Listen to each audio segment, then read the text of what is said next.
Podcast that asks men and women grown folks questions most are afraid to motherfucking ask. Hell yeah, it's going down in this bitch. What up, though? You sorry? Hell yeah. What side? Stand up. Hell yeah. Going down. Hell yeah. Wanna know podcast. Hell yeah. Wanna know. Hell yeah. Hell yeah. We wanna know podcast. Hell yeah. The hottest new podcast. Well, hell yeah. Asking questions that nobody asks. Hell yeah. Asking questions that the streets wanna know. Hell yeah. Go and tell them this your new favorite show.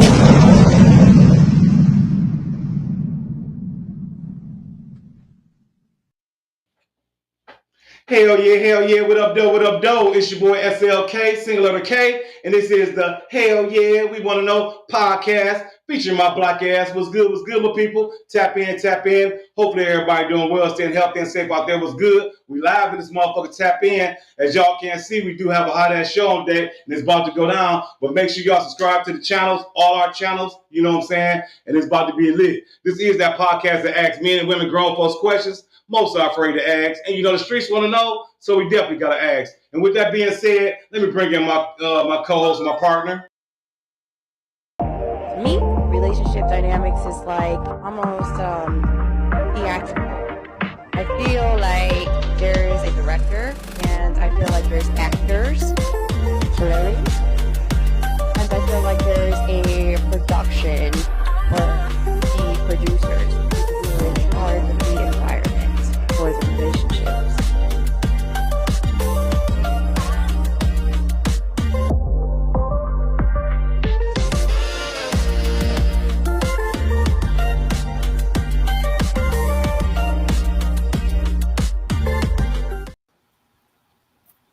What up, everybody? It's Shamara Ali with This Is Story Hill Hood, where you come to the hood to get healed. So, what up, Kay? How you doing? What up, though, partner? You all right? Hell yeah. What up, though? Everything good with you? Hell yeah, you already know I'm all right. You know we got us another hot show. Are you going to be ready for tonight? Oh, you know, I already know I am. You know my cool ass already ready. Hell yeah. And without further notice, we're going to go ahead and bring in the first guest on deck, you know what I'm saying? And that will be, who you bringing in first? We're going to bring in one of the ladies. We got one of the ladies from South Carolina, Miss Paris. Hell yeah. What up, though? Miss Paris, you all right? Oh, we didn't bring her in yet. There she goes. Hell yeah. What up, though, Miss Paris? What's good? Hell yeah. What's up? How y'all doing tonight? All good. How are you? Nice to have you here. Thank you for having me here tonight. Thank you, for real. No, definitely glad to have you in the building with us, tapping in for real. You know what I'm saying? So where are you from? Tell everybody your name and where you're from. My name is Paris, and I'm from South Carolina, South Cac. Hey. Hell yeah. Southern girl. I ain't mad at that. Girl. Where can everybody tap in with you on social media? It's Toke Almighty and Pierce by Paris on Instagram. Yes. Y'all heard that? Say that one more time so they can make sure they write that down. Toke Almighty is my main page, and my business page. If y'all are into piercings, tattoos, body modifications, your girl is a professional body piercer. So if you're into things like that, it's Pierce by Paris on Instagram, or my personal page is Toke Almighty. Hell yeah, that's what's up. I like to hear that and shit. I need a couple of no, I don't need no goddamn piercings, but hell yeah. Right, you need to knock it off. If y'all need piercings, she the one that y'all need to tap into. Hell, she might even fly to Detroit or wherever y'all located and shit. I don't know for sure, but she might. Anyway, Miss Paris, we're gonna put you back on camera. And I got a couple of hell yeah, hell no quick questions for you to break the ice real quick. So just give me a hell yeah, hell no response. Real quick. Okay. Do you like beta men? As in dating or just in general? Dating. Hell nah. Hell no. Okay. Do you drink beer? Hell nah. I don't drink. Hell no. Do you sleep naked? Hell yeah. Hell Hell yes. What other way you supposed to yeah. That's the best way to be. I love it. I love it. Okay, that's what's up. That's what's up. Okay, second person on deck. We got Mr. Paris on deck. What up, though? What up, though? Hey, what up? What up? What up? What up? How you doing today, bro? I'm good, man. Trying to stay cool. That's what's up. That's what's up. Definitely glad to have you on deck with us tonight. Tapping in, tapping in. Yes, Mr. sir. Yes, sir. All Thank you for right. having me. All right, Paris. Well, you got any socials for us? You got any IGs or Facebooks? How can people find you? On Facebook, you can find me under Paris Heard, or you could go to my team's page, Sean Van Productions or Sean Van Entertainment. You can also find me on Instagram at pheard0527. All right. All right, ladies and gentlemen, you guys heard them. All right, Paris. I got some would you rather questions. So we're gonna go in. Okay. So do you like a call or a text? Do you like to call or text? Do you like to call people by their real name or a nickname? Real name. Do you like to have sex with the lights off or with the lights on? Doesn't matter. Interesting. You got to know your way around the body, so it shouldn't matter. Hell yeah. Yeah. Okay. Okay. I see you. All right. Well, we're bringing on our next guest, Kay. Who we got on deck? We got Who we got on deck next? Who we got on deck next? Bring on one of the ladies. Coach Quay. Coach Quay. Miss Coach Quay. Hell yeah, hell yeah. We got up. I got it. All right, there she is. Hey. Hello. How y'all doing? You all right? Doing I'm good. all right. I'm excited. Thank you for having me. Thank you for letting me. Definitely appreciate you tapping in with us. All right. What's up? So where are you from? Tell everybody your name and where you're from. So I'm here in East Point, Michigan, but I'm from the Fly City, Flint, Michigan. Flint Town? Okay. Yes. Drop your social media for everybody to tap in with you. Say that one more time. Drop your social media so everybody can tap in. Gotcha. Okay, so you can find me on all of my social media at Quasi Girl. So it's also here as my name. So you can follow me at Quasi Girl. I'm that on Instagram, TikTok, Clubhouse, wherever you want to find me, you'll find me there. But I go by Coach Quay. I help women to move on from toxic, narcissistic relationships and do it with confidence, dating wise. So I got some stuff, y'all. I'm here to be on the floor with you guys. I'm not a debater. So before we hit this show, I do want to make sure I put this disclaimer out there. Nothing is absolute. So don't come at me talking about all men ain't this and that. There is always exception to the rules. Oh, there they go. We know who she's talking about. We know who she's talking about when she's saying that. We know exactly. I picked the show a little bit, so I came ready. I stay ready. That's what's up. Well, I ain't mad at you for your thinking and shit. I definitely ain't mad at that. And shit, that's what's up. We definitely appreciate you tapping in with us this evening. All right, we got the next person on deck. We're gonna bring wait. Did you hit her with the rap? Hit her with the hell yeah. Oh. Hell no. Oh, my apologies. I do apologize for that. Okay. It's already on. You trying to take me out? Oh yeah, I'm trying to get right to your cool ass. You're trying to get right to it, right? All right. First, hell yeah, hell no. Do you watch porn? Not lately. Not lately. Hell yeah, hell no. I need one of them too. Hell yeah, hell no. Hell no. Oh my God. Okay. Oral sex on the first date. Absolutely hell no. Absolutely not. Hell no. Okay, that's tough. You eat raw sushi. Yeah, absolutely. Yes. Hell yeah. Hell yeah. Hell yeah, that's what's up. That's what's up. Well, we definitely appreciate you tapping in. You know what I'm saying? Yeah. It's going down in a major way. We're gonna jump to the next person on deck. We got Sir Cooley on deck. What up, Cool? What up, though, y'all? Y'all can hear me? Yes, good. Yeah. How y'all doing? Yeah, everything good with you? Doing Doing good. Oh yeah, All good. yeah. Everything good. All Everything good. good. Cooley from Detroit. Yeah, I'm Cooley from Detroit. You can tap in with me at Daniel C. Perkins on Facebook. That's about all I actually check. I got an Instagram. It's DC Perkins. You can get at me there.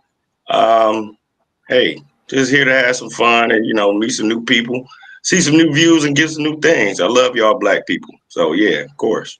That's why. Hey, Yeah, that's what's you up. love That's being what's up. black. Yes, I do. I might All be right. yellow, but I love being black.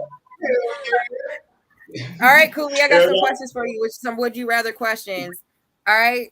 Now, Okay. do you like a natural or a girl with BBL? Natural shit. Fuck a BBL. Damn, that shit be hard. No, hell no. I like natural. You can like feel that shit. Yeah, I like skin. Would I you like prefer skin. your partner to be tall, or would you prefer your partner to be short? It don't matter, to be honest. If she tall as hell, I can climb a ladder. If she's short, I can pick her up. Would you say that you're more kinky, or would you say that you're more what? He was picking her up. Okay, so I guess with that, on that note, we're gonna bring in the next person.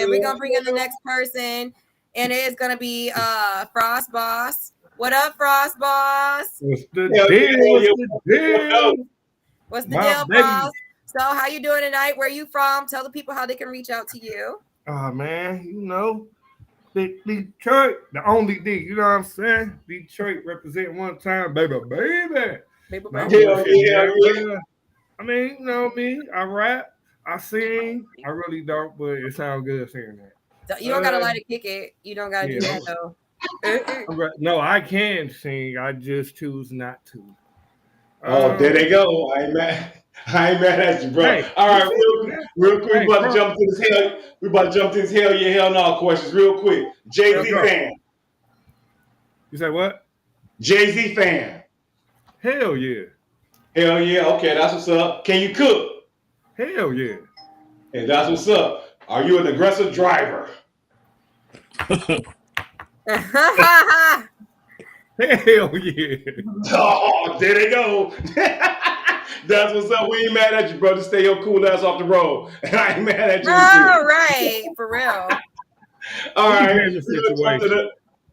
We definitely glad to have you on board with us tonight. You know what I'm saying? Tapping in and shit. And we got our last person, as I see right now, all the way from Atlanta. What up, Doe? What up, Doe? What up, though, my guy? What up, brother? What's the deal, my nigga? Everything good? You already know. Man, everything Gucci, my guy. What's the dealio? Shit, chilling. Definitely glad to have you tapping in with us this evening, shit. Shy, hit him up. Tell everybody where you from, Buck, and where they can find you on social media. Yeah. Originally from Hamtown, Michigan, Detroit. Y'all can find me on Facebook at Clorenzo Ragland, Instagram Clorenzo Ragland, same thing. Okay. That's about it. All right, then, Mr. Buck. I got some questions for you. I'm gonna need you to answer them. All right. You like your girl thick or skinny? Thick or skinny? Slim thick. Slim thick. You like your girls spit or swallow? Ooh. Hey, they can swallow. What was that? Are you a morning person or a night owl? No, I'm more of a night owl. Okay. Nice. All right. Well, Go ahead, Shaq. What you say? Honestly, I'm glad we was able to make it through those pretty quickly because I thought we coming in for a minute. All right. I get that shit in fast. Nice little quickie. I hear you. I see you. Okay. That's what's up. That's good. We definitely appreciate everybody tapping in tonight and shit. Again, this is the Hell Yeah We Want to Know podcast. That's the story in the hood podcast. Tapping in, you know what I'm saying, live on deck. And we do have a hot ass panel on deck, so we're gonna jump right into these questions. Y'all see them scrolling across the screen. But before we all do, everybody go live, share this video, hit the like, subscribe on YouTube, follow us on Facebook, Instagram, Twitter, TikTok, all that shit. Make sure y'all hit the follow button and subscribe button and go live and share this video because it's about to go down. All right. We're about to jump straight into these. we about to jump straight into these hot ass questions on deck because we got a hot ass conversation that need to jump off. So we're gonna start off like this. First, before I even start it off, like I always start every show, it's like, ooh, ladies first, ladies first. Hell yeah. Okay, ladies. First question on deck. Why do a lot of women desire men who make $100,000 or better and they don't qualify for that man? Once again, why do a lot of women desire men who make $100,000 or more and they don't really qualify for that man? Use your common sense. Okay, first of all, what makes me feel like I don't even qualify for that man? What's the qualifications for this man? Because I think I need what's best for me, and what's best for me is that man who can provide, and if he just so happens, to make that much money, Okay, well let me start this off like it should have been started off properly. Let me start this off, Miss Shy. First off, I'm gonna say off the rip.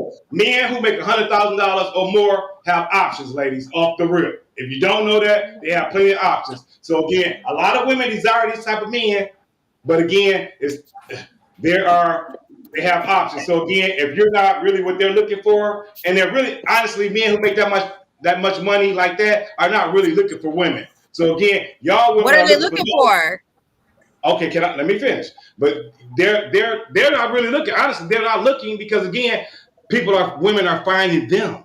They're in a circle to where they're running around with people who, who make that type of money. So again, their whole crowd, they're not going to bars looking for y'all. They're not going to the club looking for y'all. And they definitely not going on social media looking for y'all. So where y'all gonna find these men at, number one? And then number two, I'm above average man. I damn sure don't make $100,000 or better, but I'm above average earning man. And honestly, a lot of women don't qualify for me. And the reason why I say that, because again, I'm gonna tell you one thing: if women are not attractive, cooperative, feminine, sensitive, fit, submissive, friendly, and my peace, it can bring me peace, and my helpmate, you don't qualify.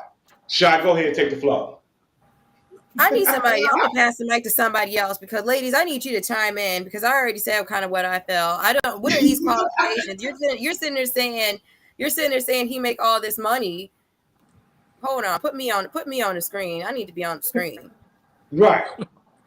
You saying this man make all this money and he don't even want no woman? He doesn't desire no woman. He just desires peace. A woman is going to provide him that peace. We could provide him peace of mind, peace of home, peace with children, peace of mental mind capability. When times get hard, where are you going to fall back on? You're going to fall back on your homies. You're going to fall back on your guys, your boys.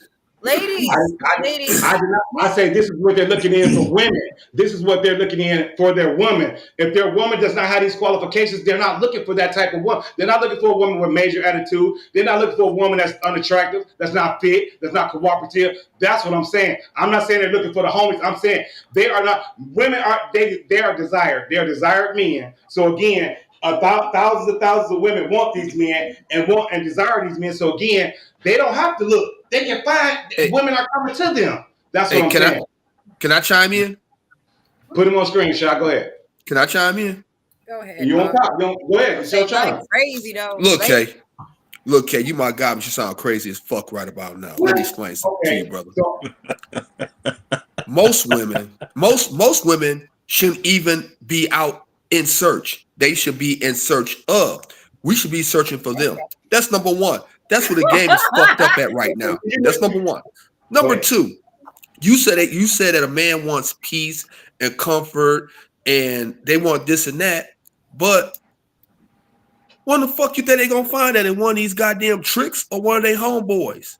Come on. You need a real goddamn woman. And sometimes if a woman don't put on no attitude, because let's just be real. I got a mama. My mama has attitude sometimes.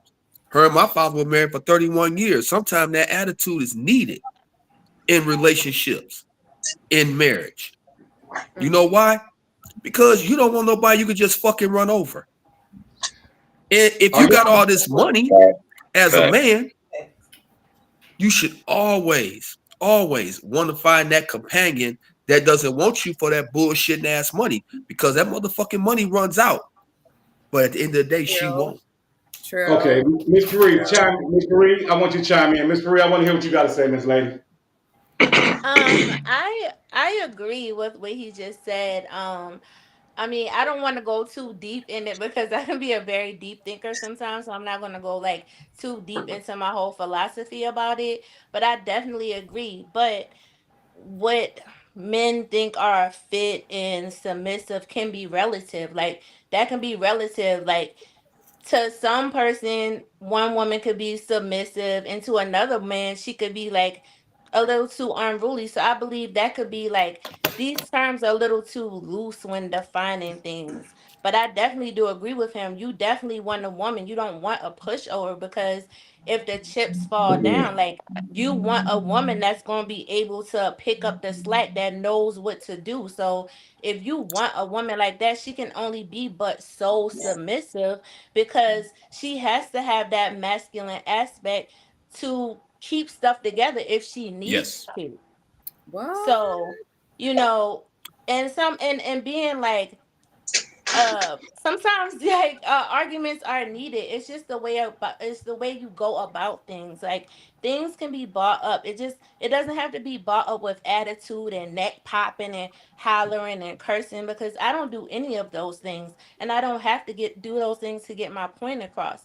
So there's a way that you can address things, but a feminine woman knows timing. Like she knows when to address those things, when not to address those things, how to address those things, what words would cause a issue if she used when addressing those things. So that's all I really have to add to what he said. Okay, that's what's up. I appreciate that. Mr. Paris, I definitely got to hear you, bro. Mr. Paris, where you at? Yeah. All right. So what I think it's about where you're looking for that man or woman at. A lot of men with $100,000 a year, they're looking for a woman that's used to the finer things. So when she comes into his life and all she wants are the finer things, suddenly he's labeling her as a gold digger and so on and so forth. But it's what you're looking for. You know, if you're looking for a woman that will hold down the house, show you that respect, then that's where you go search for that woman at. But you're not about to find that woman at the club. You're not about to find that woman on the yacht. You're not gonna find that woman anywhere out in the world. Where you gonna find her at? Hell yeah. Coach, we need Coach chime in. That's right. No, I got a few things to ask first. First and foremost, I want to look at what Erica said in the chat. My thing is, what the fuck is 100,000 anyway? At the end of the day, thank you. Y'all done made this six-figure thing into a goal that is really it's not even outside of poverty level. So it's a little frustrating to constantly hear men to speak defeat. You know, my thing is, if nobody's bringing you at the end of the year and saying, hey, let me see your statements and let me run your taxes and make sure that you came up a couple cents short of that 100,000. At the end of the day, you attract what you attract. Bingo. And as long as you're able to continue to bring people up, financial stability is a part of peace. So you never want someone that cannot be able to make you have to step into that masculine energy because they can't provide, you know. So if we're put into that place where we're struggling together, then that is a problem. The next thing I want to add to it is when you said that they don't look or they have multiple choices. Hell, it's men that only make minimum wage that think they have multiple choices. So at the end of the day, you have to be confident. What you say? What did you say? Guys, they probably do. They can't even afford multiple choices that they have. Broke guys be having women all the time. My point is that. Put Frost back on the screen. Put Frost back on the screen. Go ahead. I can't. Okay, wait. There we go. Wait, nope. But y'all can still hear me. I really think that's it's a light thing. I don't think the money really matters because broke guys get women. Bro, guys is not getting multiple girls like that for real. They may be getting the people. First of all, what are we talking about? Broke? Like what make and what's the qualifications for being with $100,000 guy? Like you're a man, don't you know that? If I got $100,000 and you have $100,000, but you a prostitute, you don't qualify for me. You see what I'm saying?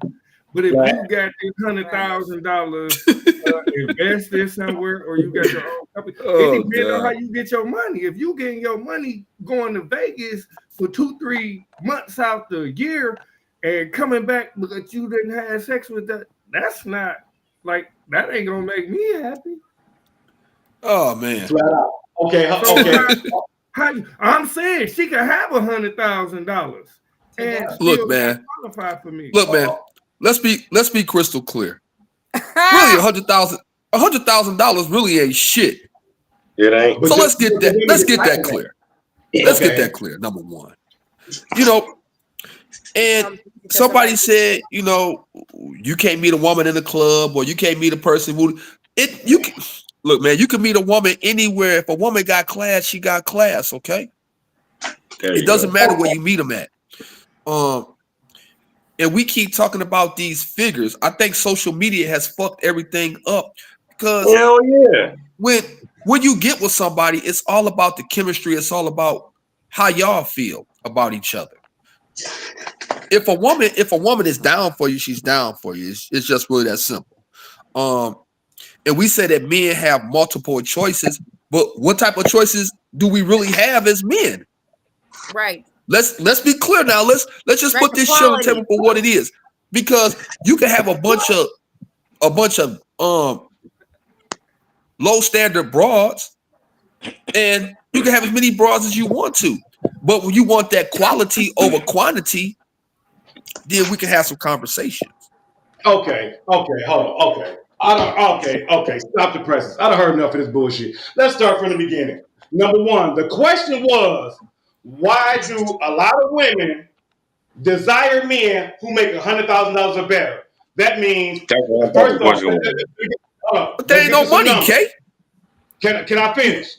First off, this is a number. Only 9% of black men in America make $100,000 or better. Well, it looks like only 9% of men can have this kind of conversation. Then don't tell me what I don't earn, or what I don't. And it's more than 9%, K. It's actually 23%, bro. Check your stats. I just looked it up today, bro. So you don't tell me about my facts, bro. I look up shit. So again, you can try. Oh, we can fact check. Okay, fact check. Somebody pull this shit up on the Okay, fact check it right now. Number one, only 9% of black men in America. Because only 9%. Go ahead, bro. I see your screen. Go ahead. I'm looking at the question, and it say desire. That means want. So yes, but it's a thing where you want something and you actually desire. That's true. So I'm saying it's either a woman desires somebody who makes as much as she do or better, which put us back up at the 6 figures or more, or it's somebody who feel like they should be taken care of. Mm-hmm. What? And that's the thing with that question. It's either you desire it's either I it, want you so at my level or above, right? Or I'm I gonna want be you with to be able to take care of me. Right, I'm gonna be with you as we build to that level, or just like he said, I want the security of the finances that you have. But, hold on, and wait, because Miss Marie shaking her head, and just let me end it like this though. That don't necessarily mean he's just taking care of you and you're not doing nothing. The house is clean, you cook, like you really handling the responsibilities. On top of that, you probably able to tap in that bank account and make sure shit is getting paid. So you're doing your due God diligence. damn. It ain't like you just bumming off of them, but you want somebody where you could be a housewife and he take care of you. And there's nothing wrong with that. Miss Bree, I didn't hear you. Go ahead. Go ahead. I mean, I just want to say, just because a woman desires a man in a certain tax bracket doesn't mean she wants to be taken care of. I mean, because that's not always the case. That's definitely not always the case. In my case, that's definitely not the case. I'm a business owner and I make money, and I do have a man in that tax bracket, and we've been together for an extremely long time.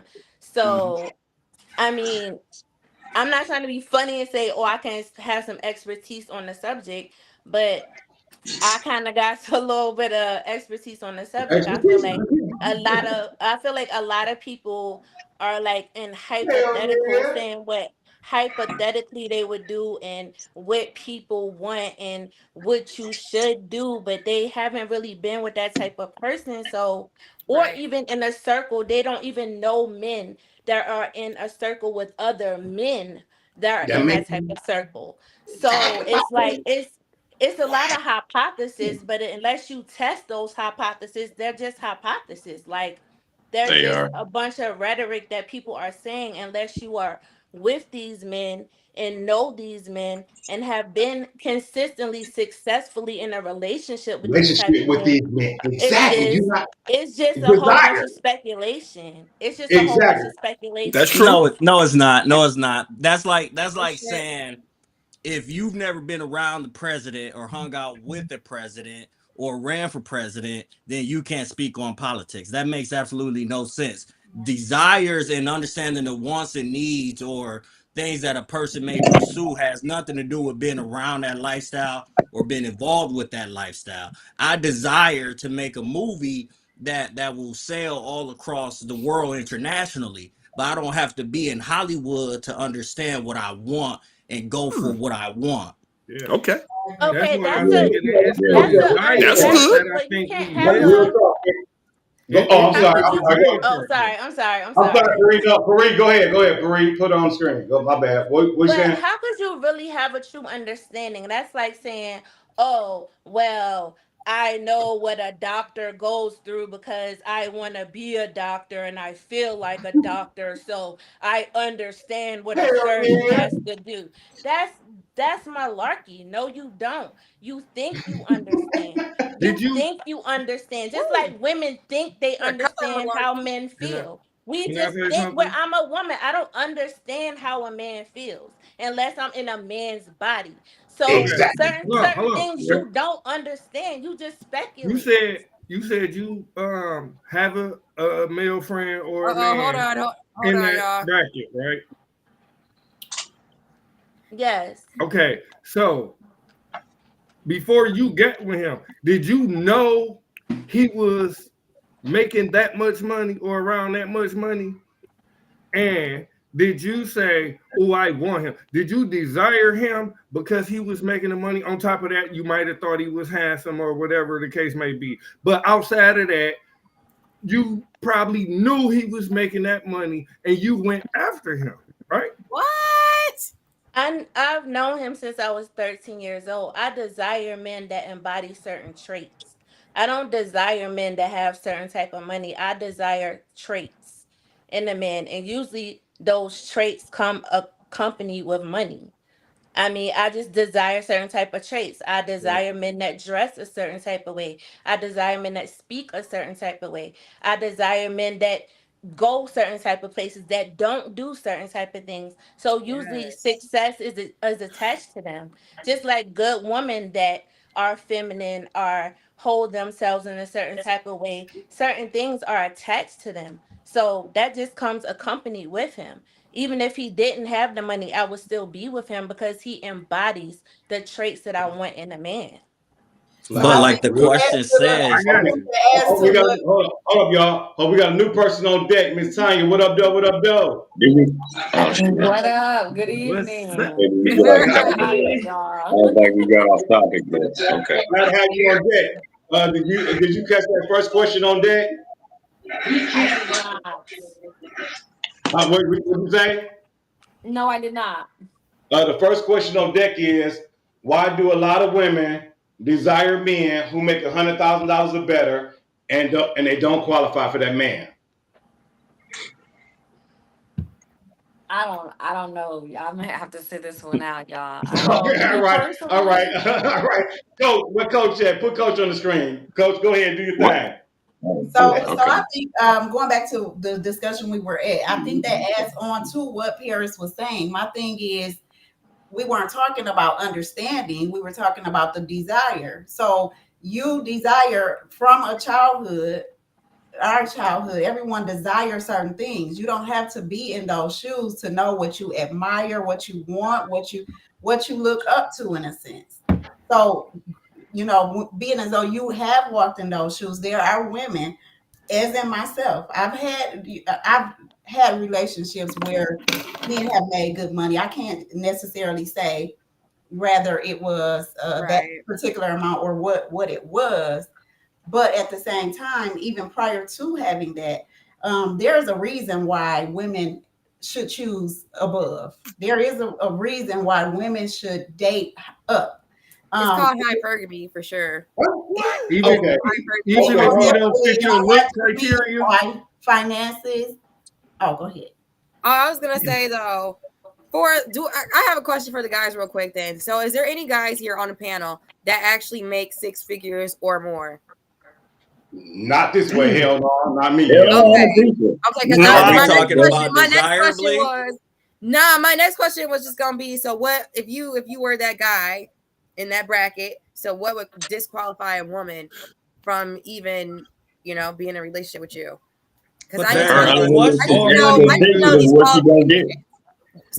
qualifications. Are we talking about a woman who's just not cooking or cleaning? We're talking about a woman who's like, what are these qualifications that's going to disqualify a woman from just being with this man who?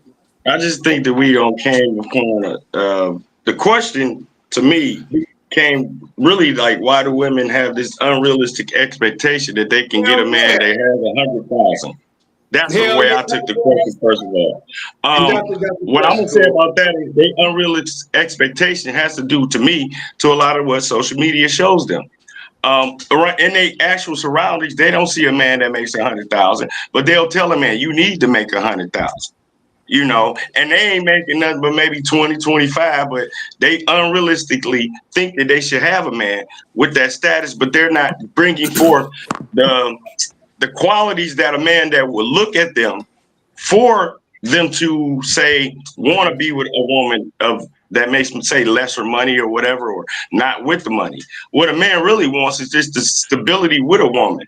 That's all. He see the crazy world, especially if he making 6 figures or whatever. You know, if he making that, he out grinding getting. He don't want to have to come home to somebody that, you know, that's crazy, but he want to come home to something that's comfortable. So a crazy woman is going to disqualify. Okay, Hold on. Just real quick. I think everybody keeps getting off topic from the question. It says, why do women desire $100,000 men? Exactly. That's what I was speaking on. That's exactly what I was talking about. Right. So it has nothing to do with realism of what man makes it, what woman makes it, who's actually doing it. It's why are women desiring this? And the answer to that is simply because we have all been taught that money is power. So they desire a man with money because that equals power, that equals status. Yeah. Here's 1 second.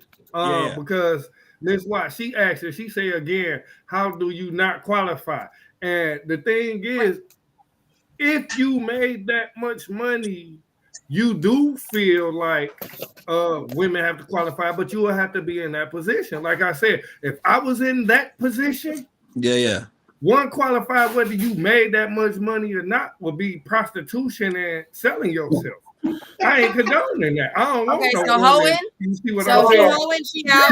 Right. That's whether I'm broke and you got that, you got that much money and I'm broke, like I'm not, because I'm not about to floss you around like that.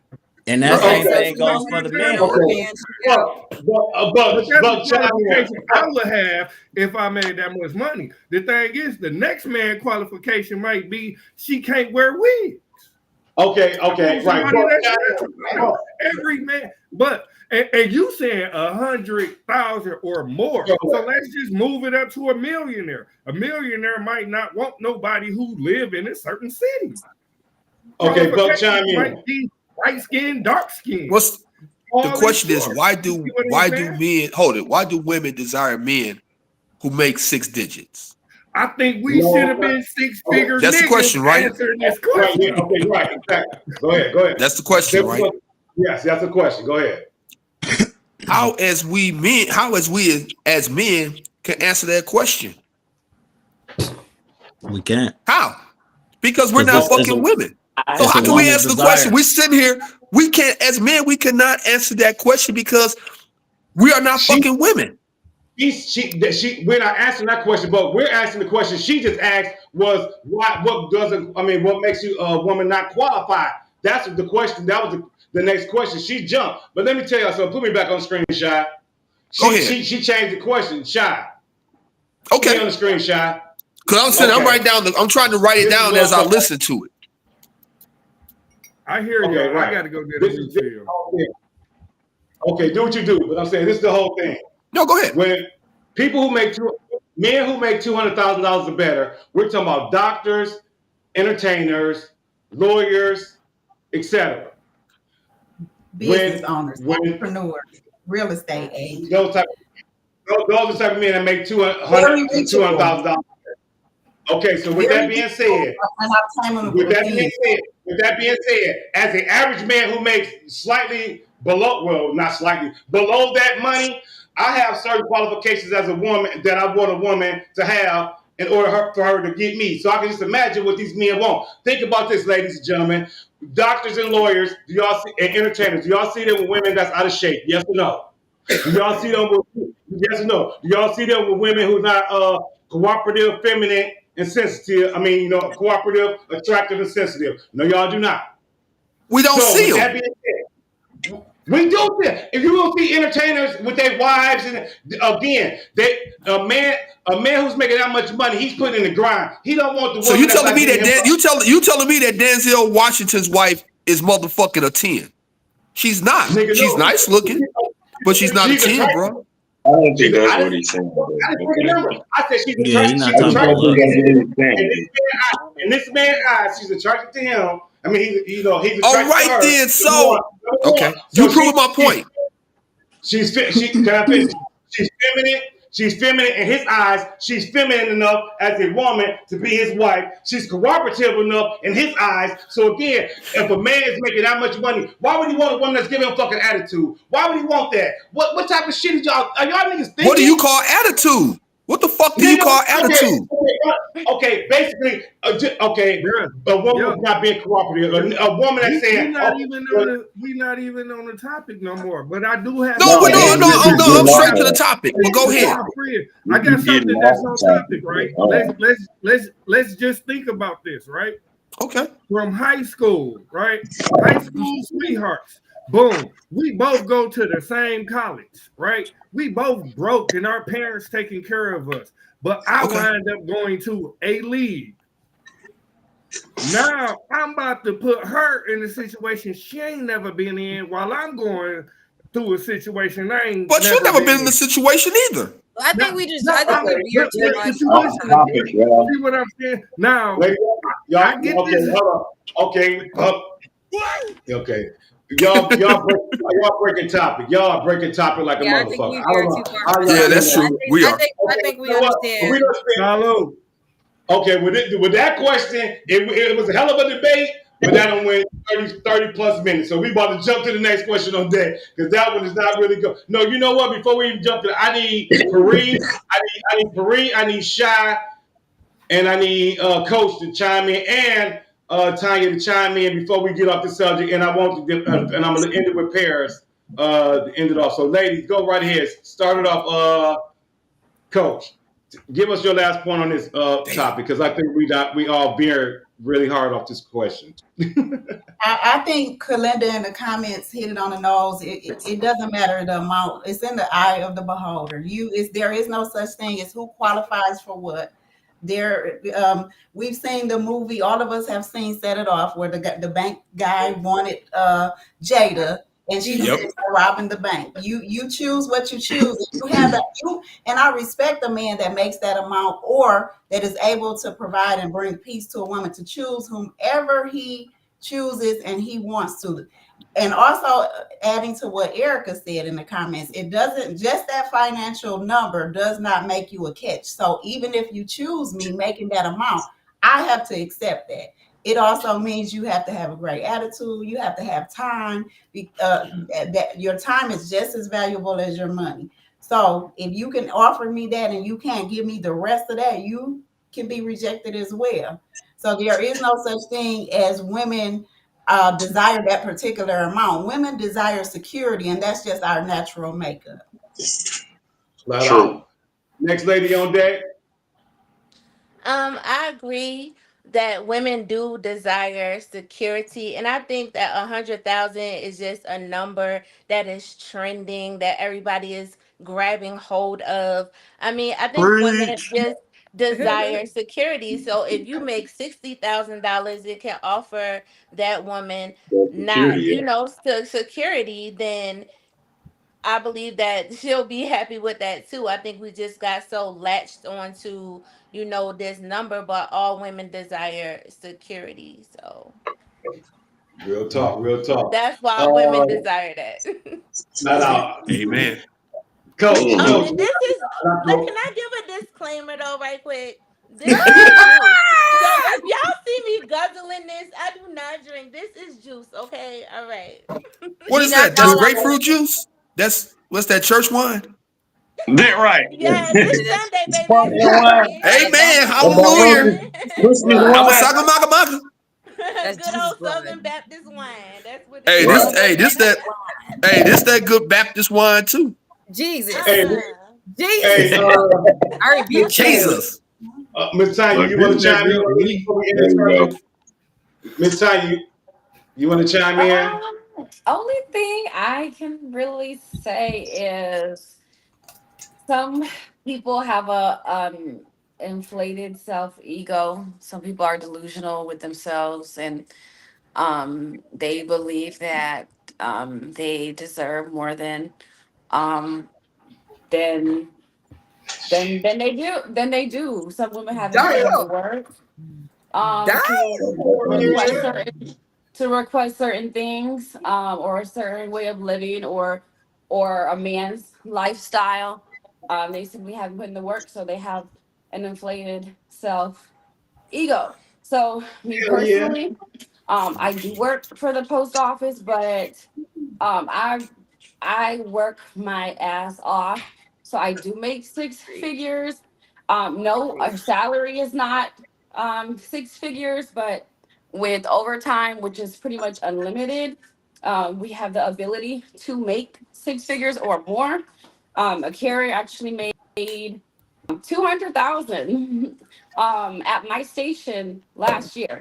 So even postal workers are making this amount. That being said, though, so for me, I feel like I'm looking for, or I would be interested in a man making 6 figures, because I make that, and I want someone that's, on my level. However, I don't feel like if I wasn't qualified myself, I wouldn't be like, okay, I just want a man who's making this amount of money. So yeah, I just think that they could have a self-ego. You said no to Frost? I just got a question, and it's for all the ladies. If they just wanted to say something, I meant to say it earlier. I just forgot because we was moving so fast. But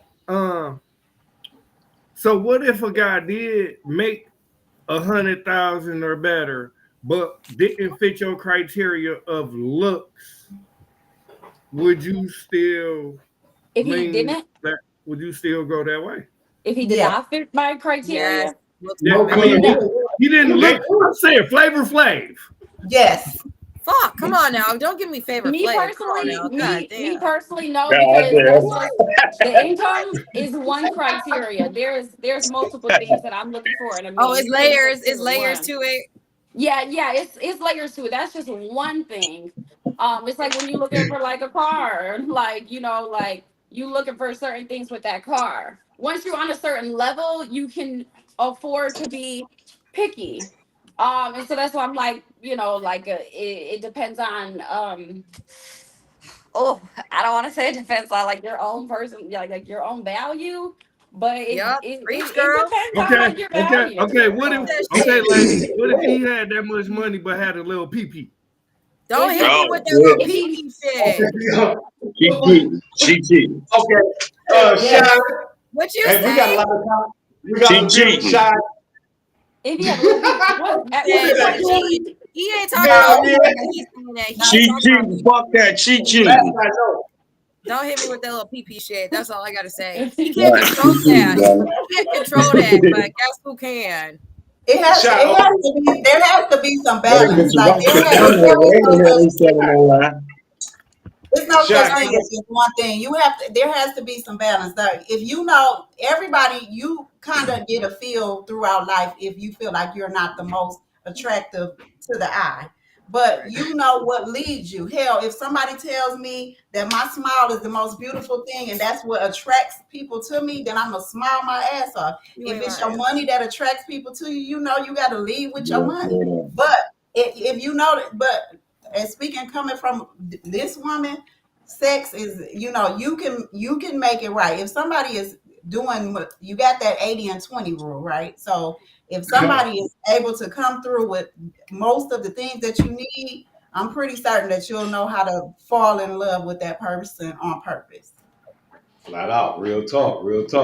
Fellas, before we jump to the next subject on deck, ladies, I mean, we have a lot of comments in the comment section that's hitting on deck. I don't know if y'all seeing these comments that's flashing across the screen, but we got some hell of a comments in this comment section. It's lit right now. You know, It's lit as hell. Thank you guys for commenting.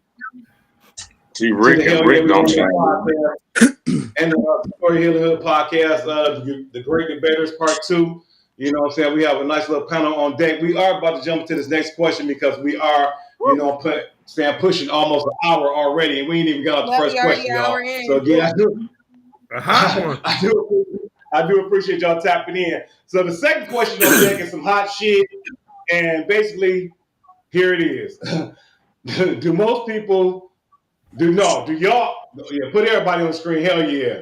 Do y'all think eating ass is a part of sex nowadays? Once again, I mean, nowadays, do y'all think that eating ass is a part of sex nowadays? That's disgusting. That's funny. Who gonna go first? Full of nasty ass shit, okay? Okay, I'm gonna start off here. No. Who won the debate? It's a no. Okay, there we go. No. Yeah, flat out no. No. I don't know where that shit came from. I don't know what started that shit, but that's the most disgusting ass shit I've ever seen. I don't know that shit. Trick Daddy. Let me finish. We're gonna go around the panel, y'all. Let me finish. Go ahead. Hold on. Let me try to mute some microphones around this motherfucker. Let me finish, and we're gonna go around the panel. Again, I know it comes out of my asshole every single day. I know bacteria comes out of my asshole. I understand freakiness is part of sex, but that is some disgusting ass shit. So again, if that's a part of sex nowadays, I don't understand why and how anybody could be about that life. Start off, next lady on deck, first lady on deck. We want the ladies to chime in. Ladies on deck. Shit, let's see. I'll go. Who said that? You smiling the whole time, Coach. Coach was smiling the whole time. So I don't think it's disgusting. I think it's a part of I just say this: once it's done, I don't think there's no turning back. And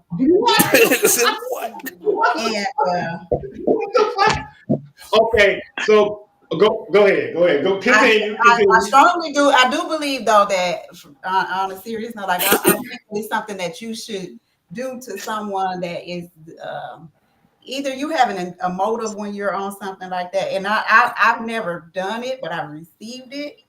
I don't think it's Did you kiss him after? Did you kiss him after? Did you kiss him after? It's on me. Why not? Yes, that was my boo, and kissed him. So everything about you it. prefer It's just regular. Second woman on deck. Go ahead. Come on, ladies. Come on. I want to hear these ladies. I want to hear from y'all ladies. What's up? Shot, put them on deck. Come on, baby. I'll go shit because I can't believe what I just heard. Okay, first of all, what in the fuck? What the fuck? I understand what you're saying. Sister girl.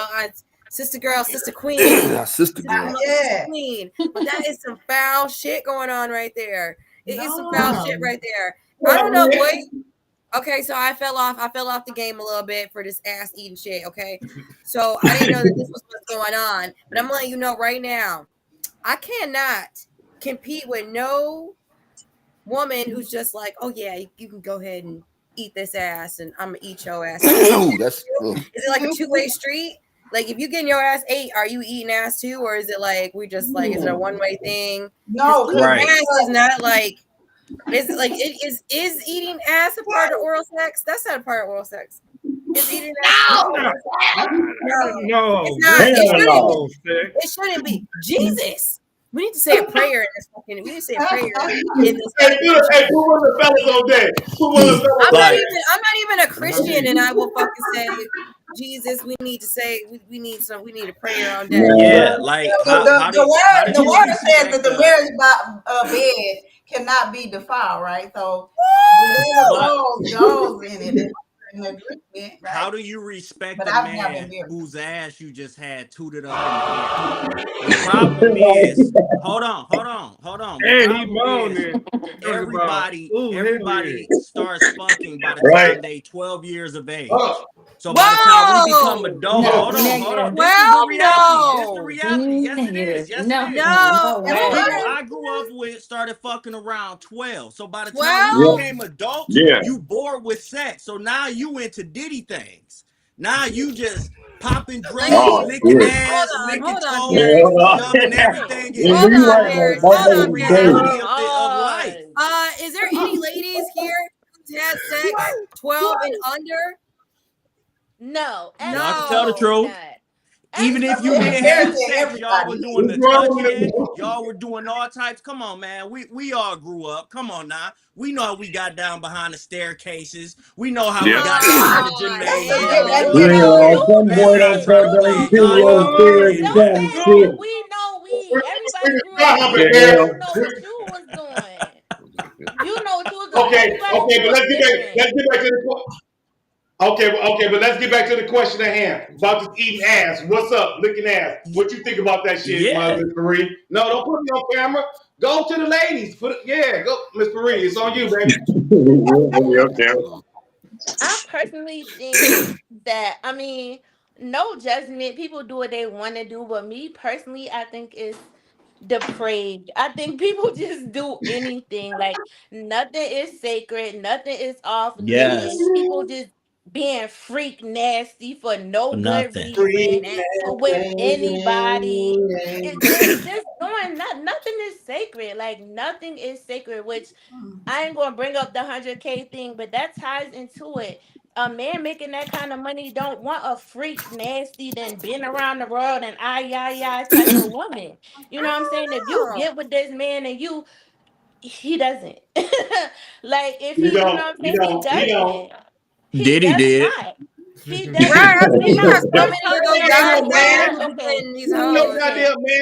They be fucking with these porn stars and everything. Like, listen, we're not talking about celebrities. No one is talking about celebrities. Celebrities is a whole different realm from regular people. From a regular man that had a regular mom that works a regular job that makes a little bit more money than the average man. He don't want a woman that's about to toss it and flip it and toss it. Say he don't want that. He does not want that. He does not want that. Real talk. He doesn't Miss want Tanya. that. That will turn his stomach. That's not classy. That's none of the above. Like if y'all do it after you get married, then that's one thing. But just to be doing it and getting turned out by every Tom, Dick, and Harry, that's crazy. That's crazy. Olivia. That's absolutely nuts to me. Real talk. Real talk. Go ahead, Tanya. All right, answer the question again. Is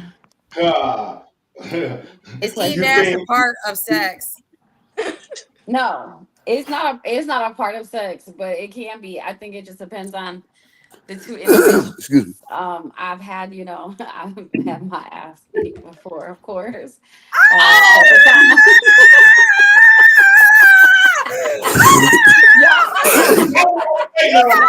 Freaky ass nigga. Yeah, so it just depends on the two individuals. I definitely don't see anything wrong with it. Also, men, fellas, if y'all want y'all ass ate, like I don't see if that's what y'all like. I don't see anything wrong with a man doing that either. Do you eat ass? Do you eat ass? That sound like an investigator. No comment. Right. That man sound like a motherfucking investigator. So do you It's freaky. eat Like ass? we look at some things and be like, hell no, like some women. Okay, I got. They like it in the back door, right? Some women like, I'm not a backdoor type woman. So, but I don't judge nobody else for liking it in the back door. It depends on the two individuals. Me personally, like I feel like there ain't really like feeling. Like my feeling is in my their guts. Pussy. That is my feeling is all my nerves is right there. But I mean, if you think that it feels good to get your ass ate, then shit, get your ass ate. Like, because there's some other things that you might like, some real freaky shit that you might like that the next person will be like, hell nah. But all I would say and encourage people to do is, don't knock it till you try it. I ain't mad at you, Miss Tanya. Hey, some of the fellas. Let me chime into the fellas now. What y'all talking about? Bears over there stained. No, Buck. It's Buck. My bad. We already heard Bears. Buck. What's up, Buck? What? You caught up on the wrong motherfucking nigga, bro. Let me tell you something. You can kiss my ass, but don't touch my asshole. We ain't doing that shit, and I'm not eating your motherfucking ass. Hey, next goddamn question. I don't play that fuck shit. Next question. I got one more thing to say. He said, take him out of it. Take him out of it. Leave him out of it. Shit, come out of there. Shit, y'all. Shit, come out of there. I'm not going near that motherfucker. My goddamn face. Nah, oral sex is one thing, but going that low, fuck you. Nope. It's a no for me. Hey, hell no. Would you like a woman? Would you like a eater? I mean, would you lick her ass? Hell no. Would you? I don't want no ass licking going on. Okay, it's a kitty cat. Now, Kitty said I tell that motherfucker to shreds. She give me head, we can go that way, but all that rest of that bullshit now. Man, give me some chips. There you go. Hey, what's up, Frost Boss? Freaky Frost, what's up? What's up on the train? I know everybody on this motherfucking episode right now, shit. Everybody that's watching, shit. If you know what's coming out there, why would you run to a train about to come out that tunnel? Why would you run through the tunnel? It gotta be clean, y'all. It's personal hygiene. You cannot like you can't lick everybody's ass. Yeah, you gotta make sure that this woman is clean. Like just like you might be like, hey, take a shower. She might have just got out the shower. Like, man, fuck that with my Hall of Notes. We can't do it. Like a shower is not even enough to clean your butt. No, people don't even take baths. Like people are not even soaking their behind in a tub. Yeah, like soak that cat. I'm from the country. I'm from the country. You gotta clean your tail. in a tub. Your tail needs to be in the tub. Cause just a little bit of sprinkle splash, that ain't even enough. People not even washing their behinds good enough to have it 8. Motherfucker. I would say the hygiene is not even high enough to have it. It's enough because ain't no man got sick from eating my ass. So you know what I'm saying? So, like cleaning is enough. But I ain't got just like Everyone Jen has Smith different said, standards. Everybody has different just standards. like Jen Smith. Everybody Jen Smith has in the different comments. standards. Yo, you gotta get it real. You gotta, you know, when you clean. Hey, what did Hall and Oates say? You gotta use that finger, y'all. You gotta get Hey, the sign on my ass says So do not if enter. somebody, if somebody dropped some food in the trash can and they was like, oh, but we cleaned it. We cleaned the trash can. It's a dumpster. And they've been Man, using fuck this that. dumpster for Nah, fuck 45 that. years. Nah. And then they was like, oh no, but we put some bleach in it. We put some Nah. bleach in it. And then No. cooked your food in there and No. handed it to you. Be like, would you eat it? No. Right. I want to know if I you would not eat it. I hear you, But Jen. if they was hungry enough, they might eat it. No. That shit nasty. I want to Look, know man. if you would eat what somebody. Look, man. What somebody Come on, my make motherfucking Hall and Oates, no can do. Hell no. I ain't No going can for do. that. I eat some kitty cat now. That you have to wrap There up. you go. Now that's different. But as far as I'm going. What'd you say, Coach? Because you started. I guess that's another one of those things you have to go into and saying to each their own. Most heterosexual men are not looking for any type of caressing to their. Hell no, Right. So ask yourself, if a heterosexual male isn't doing that nor accepting it, what type of nigga is tooting his ass up for you to lick his ass and he lick yours? So I'm answering from an aspect of Freaky ass nigga, he a 69 guy. What you say, Jordan? He is different. A freaky ass nigga, he a 69 God. That's the type of nigga. Oh shit. Fuck that. I don't know for nobody like I don't want no man that wants his ass ate. Do you realize you can have that time of the month and then get yourself together, right? Cool. A nigga will eat your coochie. You cannot ensure that you get all the shit out your ass for a nigga to. We talking about C diff. Man, I do not want no goddamn shit burger. Like you better not. Hell no shit burgers for me. Not coming out your ass when it's getting ate. The shit is not. You keep that shit burger. Her campaign for ass eating. I'm done. Section, y'all. Are y'all reading these comments? Check out these comments. Hey, read some of these comments. Hey man, go to the next topic. This shit Yeah, ain't me, man. Can the females raise their hand on who? Y'all got me thinking about it now. My ass ate. Y'all, why you got your ass ate? No, I knew it was wrong. I knew it was wrong. I knew it was wrong. When it was going down that road, I said, wait a minute. This is much. This is a sin. Because y'all think that we need God. This is a sin. This is Sodom and fucking Gomorrah. This shouldn't be happening. This is not the same thing. This is what's the difference? I questioned that nigga's sexuality too. I said, wait a minute. Because he ate my ass. If any man, who else ass is he eating? What about if any man is positioned in a doggy style position or had his legs gapped open like a goddamn woman or is laying on his back with his legs spread open, letting the woman eat his ass, he is not a heterosexual. He's a down low ass nigga. Y'all better watch the type of niggas. That's some dirty dick motherfuckers. For real. So again, ladies, I don't know. I ain't mad at anyone who decides but again, that's a real fuck shit because again, I know the bacteria that comes on my ass every single day, and I know that smell that I smell when I dump. So again, hold on, okay. So again, it's weight come out of there. Real quick. I just want to go off what you just said. What if you walked in on your mama eating your daddy's ass? How would you look at that? Oh shit! Would you look at your daddy as a heterosexual? You won't be kissing me on goddamn mom. Or vice versa. Hey, what if you walked in on your daddy eating your mama ass? You gonna be hey, like, man, oh, that's that new age shit, man. Motherfucking our parents kept the goddamn doors locked, man. Nobody. That's again.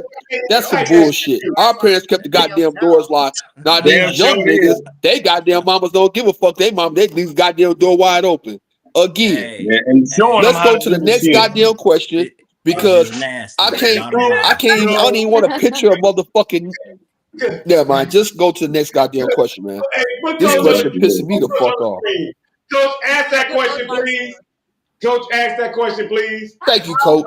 The question is, I said men aren't receiving it, they're giving it, not receiving. We don't. I just cleared up. Most men or the experiences that I've had, they don't want anything happening to their anal. Okay. And the next thing is, what's the difference in anybody? How do you feel about anal sex in that case? Because I'm not a fan of anal sex whatsoever. You shouldn't do it. Don't do it. Nope. You get all types of bacteria, like you get C. diff in your ass. You get PBD in your ass. It's like, why are you even going near that area? There was a time that our parents and our great grandparents, our greater ancestors thought that oral sex whatsoever was just nasty. So as time moves on, things change.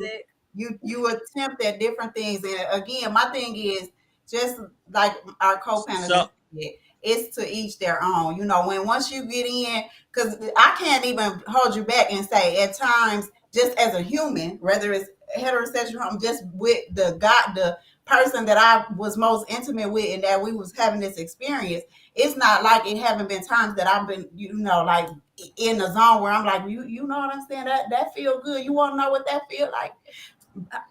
We never went there, but I can't say once if we would have taken it down the line and we're spending forever together, you never know the extension of where life in our sexual journey would have went. But I'm a Pisces, so at the end of the day, we take that shit. Hey, I'm a Pisces too. You a freaky ass motherfucker. You a slippery ass freaky motherfucker. Yeah. So the majority of the men that you encounter, are they the ones? Are they getting? You know what I'm saying? Are they wanting their ass licked? No. So I started with that. I'm talking about. We say there's a gender role in this matter. If men want something done to their anal, then they will. We believe that they may have the option of being another sexuality. They homosexual. I think girls say are willing to please their woman in any way. I don't find anything wrong with it. I understand all of the but at the end of the day, just like our co-panelist here said, there is, you know how to do proper hygiene yourself. You know how to, some people you require, you saying you think baths are necessary. Some people, I'm not a fan of sitting in a tub. My thing is I shower, I make sure it's clean, I make sure I'm Brazilian waxed, everything is there, very accessible for the tongue. No, absolutely. No fingers in those bitches. Tonight, I want to hear Miss Tanya because she likes her ass licked. So Tanya is campaigning for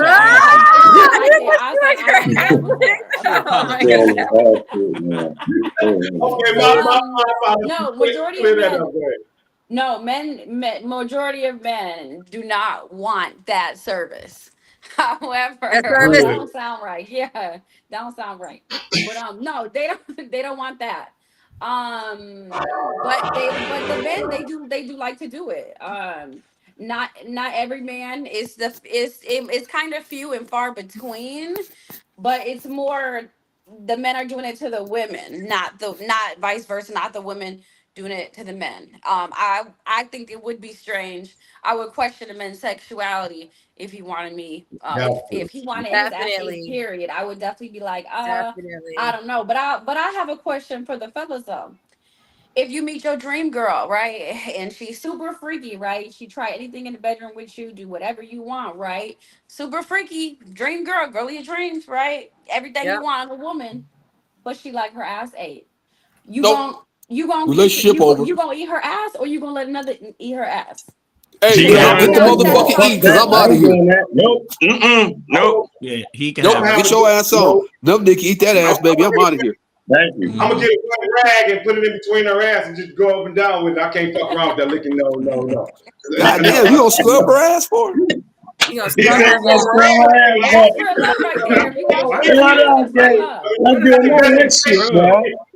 I will find a toy. That's a deal breaker. Exactly. For me, cool. I figure I'll find a toy that can assist with that shit. But again, my tongue, I can tongue kiss you. I can lick your pussy, but I cannot lick your ass. Cool. But the reality is, she's on her goddamn own, like goddamn Patti LaBelle. She's on her own. No. The reality is, every male who has licked pussy, your tongue has slipped down there. But it's a difference. No, it hasn't, bro. Hold on. You got the game fucked up, bro. You got that. That's some bullshit. You ain't got the control of your goddamn tongue. If your tongue is slipped to that ass, plain and simple. I'm ready to run with it. I know where to go. Come on, man. What to do? It ain't there. Everybody that slipped up, y'all lie. Nah, bro. No, I'm not. I'm not everybody. That's that bullshit. Everything has intent to it. Your tongue is slipped down there. You motherfucking wanted your tongue down there. No. Yeah, okay. The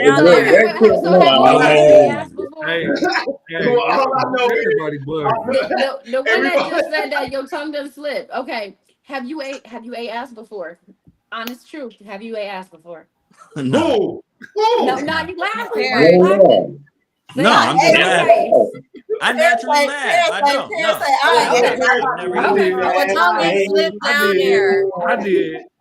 I did, but it was I got my face rubbed. I'm telling y'all, we grown. You guys suffocated.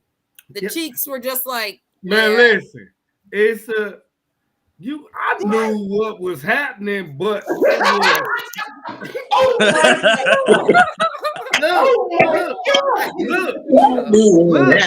was it's in the moment.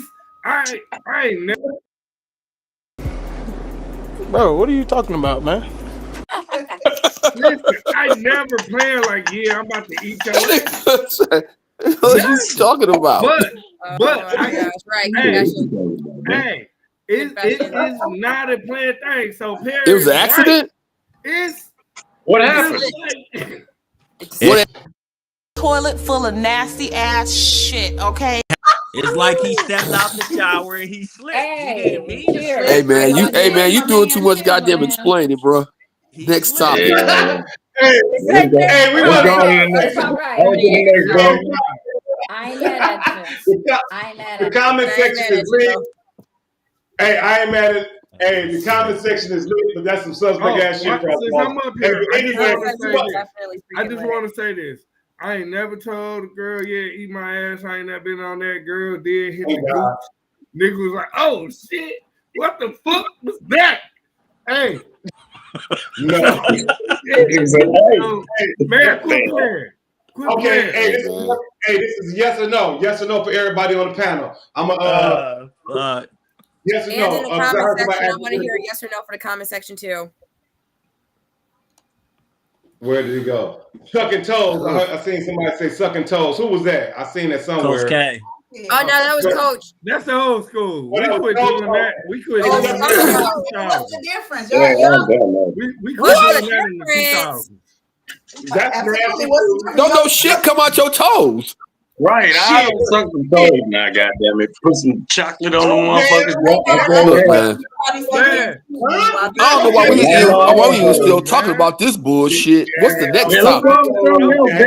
This shit so old school. We did that shit back in the day. Okay, well, yes or no. Okay, bottom line is that shit nasty as hell. So everybody agree that shit nasty. No, you say yeah to lick sucking toes. Back in the day, hell yeah. Okay, back in the day, we're talking about 2024 right now. What if it's now we're talking about you still I'm not sucking toes now. We're talking about sucking toes. In the 99 in the 2000s. Hey man, back in the 80s and the 90s, who's sucking toes? That was the shit. Hell yeah, you got on. I don't do that shit now though. But you better not have no ugly ass feet. Nah, not no shit that got bunions and shit.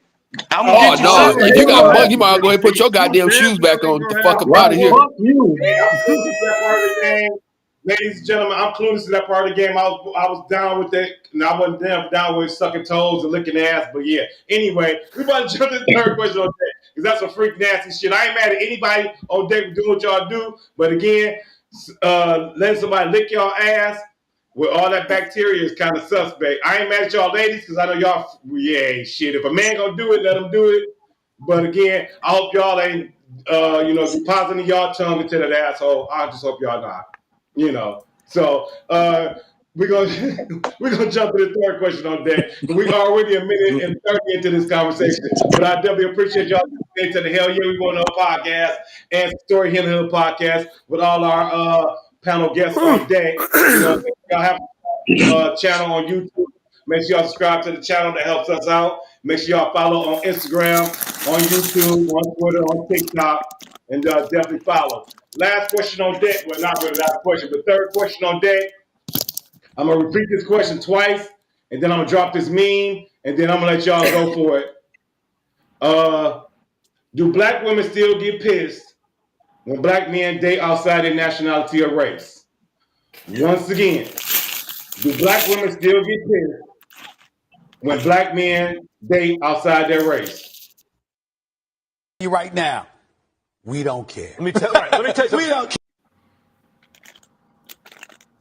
Sha, I'm gonna let you start this off, baby girl. Let me take the floor.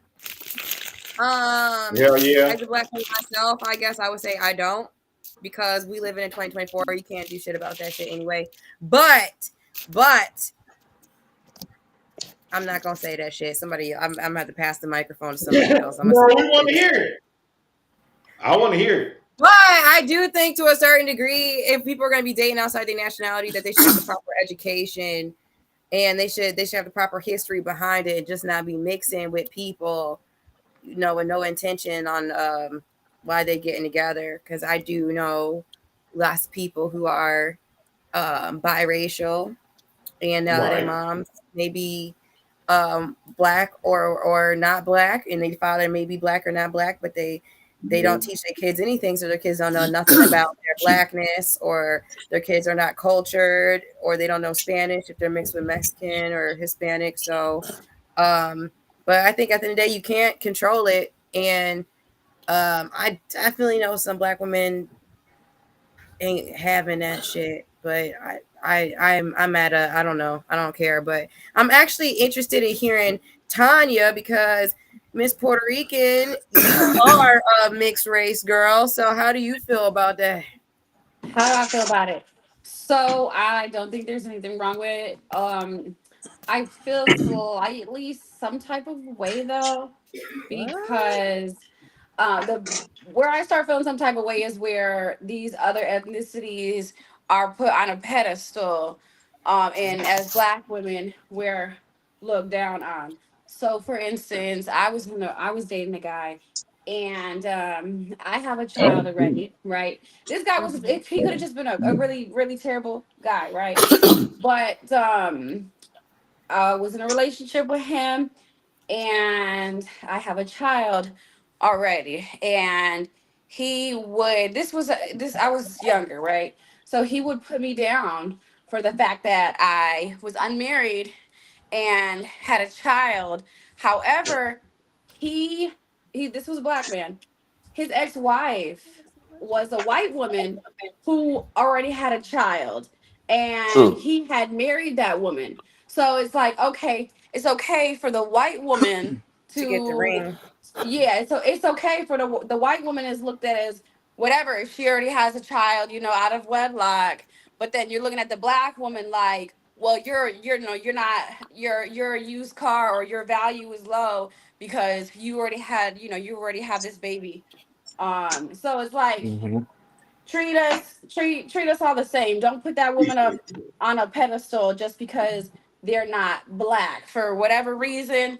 It seems like black women are like devalued on a daily basis. We could have the same, you know, we could have this exact same credentials, everything like that. But for whatever reason, we're not going to be valued as the same, even though we have the exact same things. And so that's my take on it. That's what's up. I appreciate that. Okay, before we jump to the fellas, Miss Marie, go ahead. I want to hear all the ladies. Miss Marie, go ahead.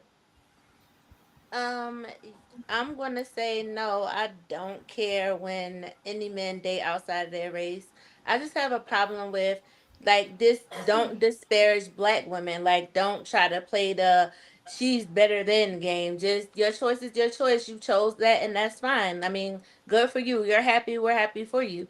Like, it's no need to disparage another group of women just because you chose differently, because it's giving, are you really happy with your choice, or did you choose that way because the set of women that you want didn't really want you back? So that's, I don't have a problem. I don't have a problem when men date outside their race because that's what they want and they found love and they love that, yes. But I have a problem when they try to pit it against black women. But otherwise, no, not at all. Be happy. Be happy. Right on, be happy. What's up, Coach? Talk to us. Sipping hell, you're sipping on scissor. Go ahead. Go ahead, Coach. So I'm same as the previous ladies before me. My thing is, we really don't give a fuck at this point. However, there is feelings that are involved when it comes with your resentment. There's so many black men that to go into, and I don't even want to just categorize it as me, even when it comes from women that go in that direction. If you're attracted to a person, you love that person. If it's a genuine reason, or you guys are equally yoked, that's fine. But if you're one of these type of bash your own culture or bash the black woman particularly, we already have so much that we have to almost have to feel like we have to own up to. So the problem I have is when you, especially who was sent here to cover us, our black men that are supposed to be not only our providers, but our protectors. And that is not even just for the person that you are actually involved with as a relationship. But if you're constantly, we already have to deal with enough of, okay, you chose wrong, you did this, the black woman has this attitude, you're masculine, and all of these different things. And then to somewhat attempt at humiliating us by deciding, okay, I'm gonna go over here with this particular race or this particular country because they don't speak this way or they don't do these particular things, versus looking at yourself and figuring out what it is that you don't have that is adding up to make you be able to just open up and say, hey, whoever I'm matched with, because at the end of the day, for real, we're all black. It started with the black person, started with black people. And we've all come from that particular culture. So we don't, to answer it shortly, no, we don't give a damn at this point anymore. It's who you want and it's who you desire, but just don't do it and try to bash us with it. I agree with y'all as well, because there are black men out here who will treat a white woman like she his last bag of cotton to get free. However, that also boils down to what Coach Quay just said. That also goes back to the desire thing, because I've heard plenty of black women see let's say an NBA player, he decides to get with a white woman. It's like some type of hurt that comes with that. It has nothing to do with him thinking that the white woman is better or it's his desire. So it goes back to that whole desire thing. That's what he desired. However, like I said, I do agree with y'all, because there are black men who treat white women like you can't even look at them. They ready to pop off on you and shoot you down for this white woman. But it goes down to desire. As long as you're not being disrespectful about it, love is love. Love shouldn't have a color. But as long as you're not being disrespectful about it, then it shouldn't be a problem. However, like I said, there are black women who may look at a black man in a certain position and say, you know, because Successful you are black black and because you are successful, you should be with a black woman. And they're ignoring the fact that, well, he has his own desires, he has his own wants, he has his own needs. And maybe he didn't find a black woman that met his needs. And like Quay said, the man should look within himself. Maybe the women need to look within themselves and say, why are all these men choosing white women and not choosing us? I definitely had that question before. Real I talk, fucks with Paris. you, Paris. I fucks with you a little bit, but That's what's up. Real talk. Cootie, what you got to talk? What you talking about on this subject, bro? Well, I just think that, you know, like y'all said, to kind of piggyback off things, we are living in the times where interracial things are going to happen. People going to screw. You're going to like who you like. That's just how it is. You know, yeah, we were segregated from liking each other, but now we are. So that's what opens up everything. So I don't have a problem with interracial dating or nothing because I come from Hamtramck, hell. So we seen it all the time. But, you know, hell, I'm gonna say this. I ain't got no problem. That's you go with who you like and what you attract yourself to. It might be a black girl, might be a white girl, might be whatever. If that's what it is, you know, that's what it is. Whatever your preference is, whatever you like, go ahead and do it. Whatever makes you happy. That's what people are understanding and realizing, that if you ain't making yourself happy, damn what the fuck somebody else is telling you. If I like this pretty ass white girl who's treating me right, I don't give a damn about what the sister gonna say to me, because I don't try y'all. I don't try whatever it was, and I seen her. I found her. God put her in front of me. So that's why I see it. I mean, whatever your blessings come from, whoever blessed to you to give you that joy and that happiness, be with them. Exactly. I think it all falls on maturity. You know Period. what I'm saying? I have a best friend, grew up with him. He an all white guy. He ain't mixing up. He a white guy, but he cool. And he actually my first child godfather. Like, that's how close we are. But before me, he was dating black girls when we got cool, and we was young, teenagers. He dated black girls, and he still date black girls. And shout got out a to strong Carolina. jungle fever dose. He in one of the Carolinas right now, but he's in Michigan. Uh-oh. Shout out to Carolina. But it's a maturity thing that I think he had, and it's a respect thing, because even though he white, he not a racist or nothing like that. So when he with us, he like, "What's up, bro?" That's what he called me. He ain't like nigga. Yeah, I remember my daddy used to. And nah, we don't do that. You know what I'm saying? But he's mature about this situation. So his dating life, I know his women and the mother of his kids and wife or ex-wife or whatever the situation is now. But I never been in a relationship outside of my race, but I've had sex outside of my race. Right. You know, okay. Well, I see nothing wrong with it. I just never wifed up to, you know what I'm saying, Jessica Alba. Right. Okay. Buck, what Buck at? I can't. Oh, there he is. Buck, chime in on this subject. What you have? Put him on the screen, guy. Shaq, any football? Thank you, man. Hey man, to each his own, man. I mean, I don't want to take love away from nobody, because everybody in the society, they want love. So who we to knock who another person loves? But me personally, I could not ever mess around with a white woman, because to me, it's like a slap in the face to my mother, my aunties, and my sister. So we're telling them that they're second rate, because let's just be fair and be real. A lot of black men, they want some of these white women that they feel are trophies.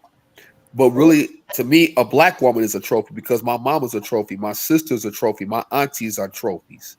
You feel what I'm saying? I'll ask you a question real quick, but go ahead. This Frost.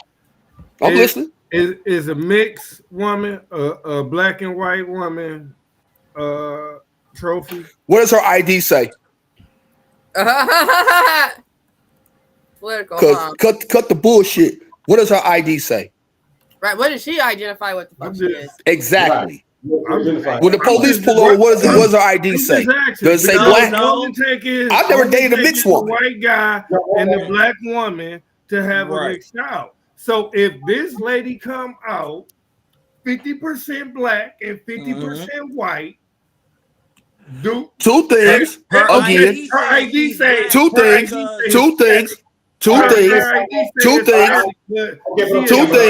ain't gonna say she a nigga. Two things, my brother. Two things, my brother. What does she identify as? But that's number one. Why don't you ask her? Why don't you ask her? Yeah. She's gonna be black. We can ask. We got one right here on the screen. Talk to us, Miss Tanya. Go ahead. Okay, so what do I identify as? Yeah. Yes. Okay, so all right, so obviously two things can be true at once. So, yes, they can. I am a black woman, so okay. I don't identify as I'm black. Okay. My mom is Puerto Rican and white, and my daddy is black. Okay. So I'm more than 50% black. I'm majority black. So okay. that's one thing. But also, I am also of mixed race, so I also claim to be mixed. There's nothing wrong with that. What do your ID say? I just want to hear this. What do your ID say? Hispanic? My ID says black. Black. Right. Okay. Yeah. So okay. No, it's nothing against you, Miss Puerto Rican, but if her ID had said something other than black, is she not a trophy? Because I said she's not a trophy, but my mama and my aunties and my sister are a trophy. I'm pro-black, bro. I don't know the fuck you going. I don't know if you're going to Alaska or if you're going up to Detroit, but I'm going to redirect you. Me personally.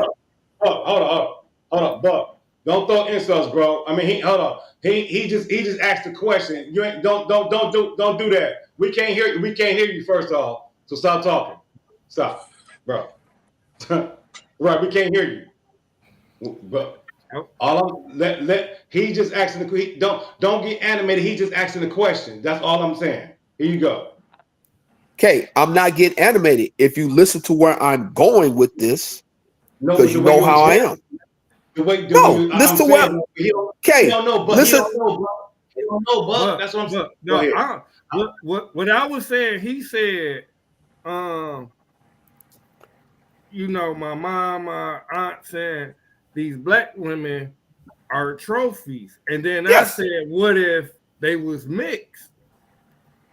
And then he said, what do their ID say? So they a trophy to you according to their ID. That's what I was asking you. But that analogy comes from the old thing of that white people said, if you got a drop of black in you, you are black. Because honestly, if a lot of us took ancestry tests today, we'll realize a majority of us not even black, but we're labeled as black.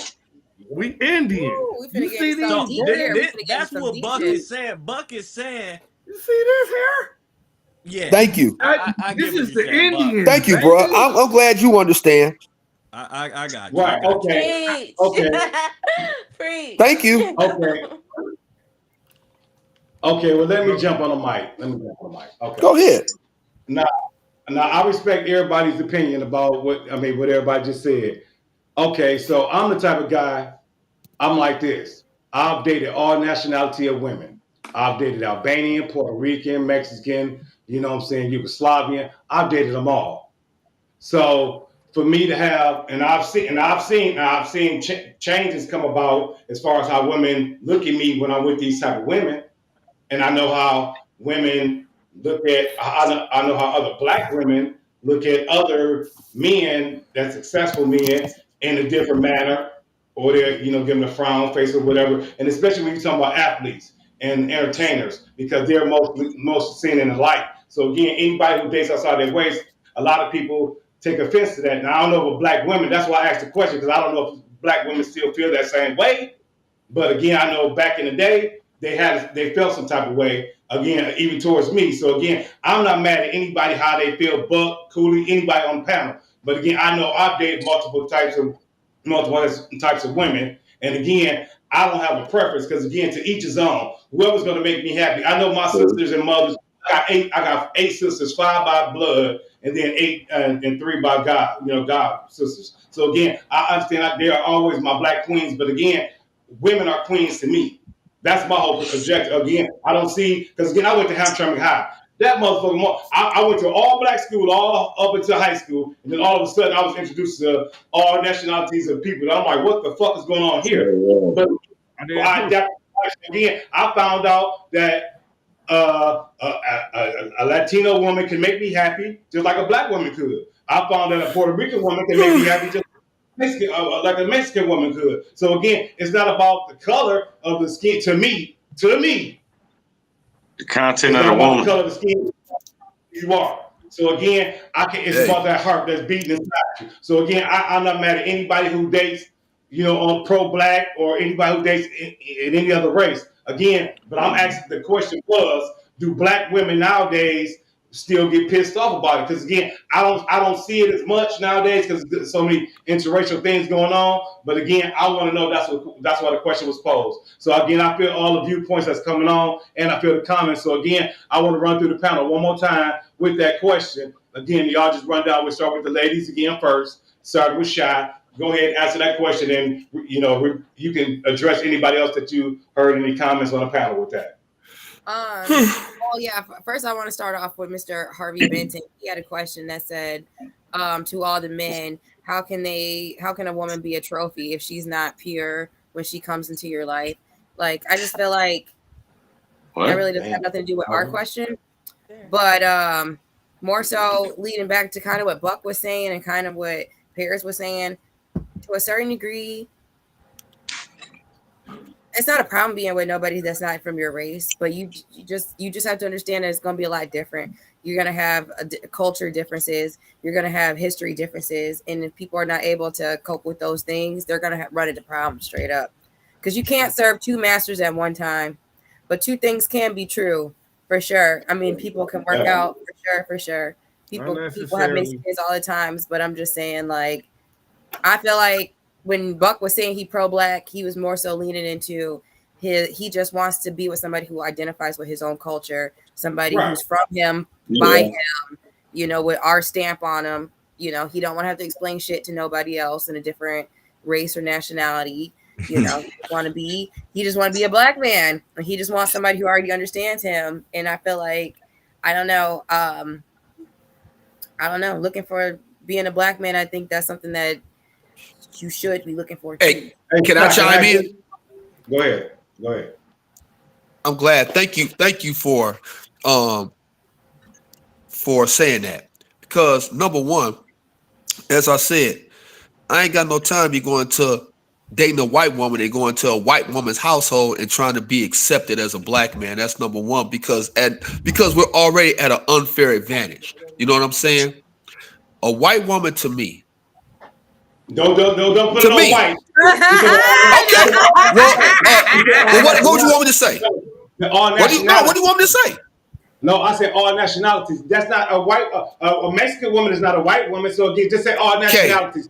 Okay, I went. Okay, hold on. Okay, okay, we gonna say non-black woman. Okay, I've been in Hamtramck. Hold on. Okay, I've been in Hamtramck longer than you. Okay, you came to Hamtramck later. I'm from Hamtramck, bro. I never dated a white woman ever, never, and I still haven't to this day. I'm not mad at you, and your point be okay. Well, because earlier you let me finish where I was going with my statement. That's what I'm trying to say. Because I was trying to finish my statement earlier. People that's watching this video, I'm just saying. And that's cool. Because we're talking about with different nationalities, Kay. Thank you. That's all it is. That's all I'm asking for, bro. Okay. Go ahead. Okay, that's cool. I stand to be correct. I have no problem with that, bro. I have no problem with that. That's cool. But with me, again, right? I like my sisters. You know what I'm saying? Because I'm not going to explain to no different nationality of who I am. Right. or what I'm trying to go. Right. Now, with my sister, I'm gonna deal with the attitude. I'm gonna deal with everything that comes with a black woman. Woo! I'm not going to a different nationality. I mean, if that's what you want to do, that's cool. But you will never be accepted. You will never be equal. Try having a kid by one and see where that takes you. That's it with me. That's my point. Are you accepting of the world nowadays, bro? Are you accepting You of said the world what? now? Being a black man, being a black strong and black power motherfucker. Are you accepted in the world, bro? For real? So but you're less accepted. You're less accepted by them when you fuck with one of their different culture women. You're less accepted. Please understand that, brother. Understand it. Are you being accepted nowadays in society, motherfucker? Yes or no? Motherfucker, we were never accepted. While you fucking around with never mind. Go ahead, bro. Go ahead, cause I can get deeper. I can get deeper than motherfucking Alexis with this shit, bro. Let's get back to topic. Let's take it personal. Come on, goddammit. Miss Maria, I'm about to let you go. Put Miss Maria back on the screen. Put Miss Maria back on the screen. She was about to go. Yeah, all I was saying is, only thing I'm saying, we're not being accepted, period, as black men, period. In a black household, yeah, okay, maybe so, but in the world, we're not. So again, so you to isolate it to just that one event, come on, bro, or just that one category, that just sounds stupid to me. But I ain't mad. But again, I'm not mad at it for your opinion, bro. I'm about to unmute you. But Miss Marie, go ahead, baby. Y'all made me forget the question. Oh man, me too. Like I will state again, no, I don't have a problem when anyone chooses to date outside of their race. Like Sha said, of course there are going to be challenges. Like, and relationships already have challenges. You have to decide, do you want to add that extra challenge to your relationship, because it will be a challenge. Like he just said, maybe not a challenge with your partner per se, but your partner has a family, your partner has co-workers.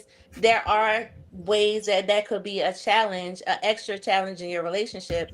And I feel the reason why, you're talking about celebrities or any man that makes a lot of money may choose to date outside of his race is just because traditionally he may not get the same type of pushback or same type of interaction that he may get from stereotypical black women. And I say stereotypical because not all black women are like that. So I feel like that's why some men may choose to go that route, because they buy into the stereotypes and may not want to take the time to explore their options with black women that fit that criteria.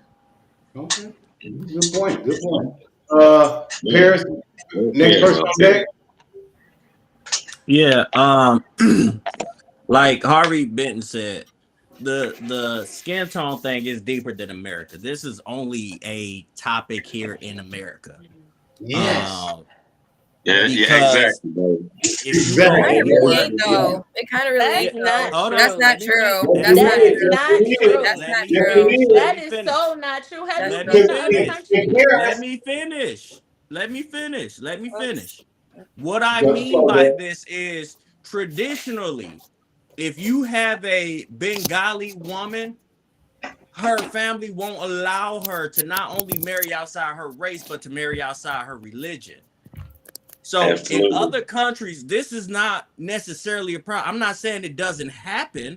I'm saying this is majorly only a problem here in America, where we're free to date who we want, what we want. If you want to be in a relationship with a cow, you can, and nobody thinks about it. Yeah, nobody thinks not a cow, about big it. dog. So it's only a problem here where it's like. And I think it's because it's rooted in our essence to understand we're not supposed to mix. Now, it has nothing to do with the other races or anything, but it's in our essence, and it's for a reason. You know, once you start to mix, you come into contact with certain problems. You start to become self-conscious about certain things. Just like just like Buck said, you know, you may go over to their house. They may be treating you 100% with love, but in your mind, you think they're treating you like you're beneath them. You know, so it just comes with problems. So it's best that if you're not built for it, don't go that route. Don't go that route, right? Coach, what you talking about, girl? Ooh, dang. Initially, I was like, I didn't give a fuck, right? But now that I listen to all of this, I think you triggered some emotions that that means yes, because as I'm reading the comments, I'm like, okay, it's still giving that tone of the black woman doesn't bring peace, or the black woman isn't, you know, and that is where it gets a little bit frustrating. It gets, and then additionally, I noticed in the comments, I believe his name was Rick. I think he's not black. He's but he earlier in the comments when we were talking about the amount of money, the amount of money a person makes. And he said, he made a comment and said, well, if you can't deal with me when I'm at my lowest, then don't deal with me. Don't want me when I'm at my highest. Yeah. So, okay, give me a second. I'm going somewhere with this to get to here now, right? Right. So a lot of times we have, as our black men, you know, our matching our culture, we do deal with them during at their lowest, right? And then when they reach their highest, then this is when they choose to go outside of their race, or then they start giving us this hearsay of, you know, the black woman. I like to say we stand up for ourselves. We give a little bit of resistance and feedback, but that goes into a level of grace because we've been through a lot more than other cultures have been through. So we've had to deal with a lot more than what we've had to pretty much fight for our positions. We've also had to do things such as be in position for what I would call struggle love, because that's what you're saying you want us to deal with you through. When you have nothing, which is something I totally advise against. I don't believe, you know, and it's not because of, it's because of observation. It's also because of experience. It's not because I have not ever been involved with someone that I had to build a bear. So I know exactly what it feels like. And I would tell people, don't do those things. But going back to the subject of where we are as far as the culture differences, it's okay when you're doing it because you have, you know, if it started at a young age or a friendship and it developed into a genuine love. But if you're going into this race with the mind frame of saying things like, they bring me peace, or they don't talk to me like this, majority of the things on both ends, whether it comes from the black man or the black woman, it came from what we were mimicking of the European culture. Yeah. We learned everything that we seen from them. So when we talk about different things, when we started to stand up for themselves, it's because at that time the well, I'm going to say the white woman, but in addition to other cultures, they were the ones that first decided, hey, we're going to go and we're going to fight back. Black women didn't have that opportunity to even. We just joined in as women, right? So we were thereby when we decided to go. Black women initially weren't able. White women got the right to vote before black men. No, listen. I'm shaking my head no, because just like you said, black women look towards white women as an example. But you had hold on. But you had Native American women who lost their land, lost their country, lost their family, their tribe, their heritage, but they stayed right next to their man. Black women looked at their black men along with them white women and said, "Y'all are no good. I'm comparing you like Beth compared Erica. I'm comparing you to Eric." And Beth is right. So y'all stood by those white women and agreed with them instead of standing up like a native woman and stand by your man. And hey, if we gotta walk all the way out of Wyoming, that's exactly where we're gonna walk. I agree. So you educated me on that part, but I will say this: they have, whether it's the white man or the white woman, ultimately they have the most influence on both of our genders. So the black man followed their leadership of and we followed suit. And the leading up to the question that it is today is, it's really disappointing that we're still somewhere hitting that there is still that hidden line of saying we're still going in that direction. We're still it seems like most times when people go into and they start making those comments like that, it's because once they get up to a certain standard, or even if they never reach that standard, they're going and saying, hey, this particular race or culture is beyond my reach. So I've been waiting until I could actually go over there. And they make it seem like that they have some sort of trophy versus saying, hey, you know what? We are, we speak it all the time. We're in a time of chaos. Chaos means we have a shortage. We have a shortage of black men to match the black woman. So I mean, with the numbers, yes, but again, y'all will bypass an average man that's not y'all standard, as y'all say. Okay, well, either way, that's a requirement that we be equally yoked. What about the man's requirement? Right. There you go. I said the requirement is this. Okay, if we're going back into the amount of the average man, is what you're saying. Some of the average man, let's just say the average person, individual, let's just say we're gonna give them a $50,000 range of amount of money that could be reasonably reachable. Now, what is it that makes the difference that would say, just like I said at the beginning, $100,000 really ain't much. $100,000 is not being touched by the average person, but that's only because, because of the fact that it's not because you didn't have the opportunity. So the reason that women are reaching and looking and requiring or desiring that of men is because we see the fact that you could have that shit. It's no reason why you don't. So we should not have to succumb our desires because y'all are feeding into the. You're absolutely right. But again, what about the man? You talked about women. What y'all women want? What about the man? That's all I'm saying. What about the man? Go ahead. Can I say? Okay, so what I'm gonna try to respond to what I heard real quick. To reply to what you saying, first of all, I agree with finding people over time. But you said from kids and you grow up, I think the longevity don't matter because I know troops that had to go to Turkey and came back with a whole different wife. Now, are you not going to respect this soldier who fell in love while he was over there protecting our country because he black and he came back with a Turkish wife? That's what I wanted to get off. But some of them have that mentality. Because he could have been he could have met her for 6 months. He could have been deployed for 3 years. And been here, but it only took 6 months for him to actually fall in love with this Turkish woman in Turkey.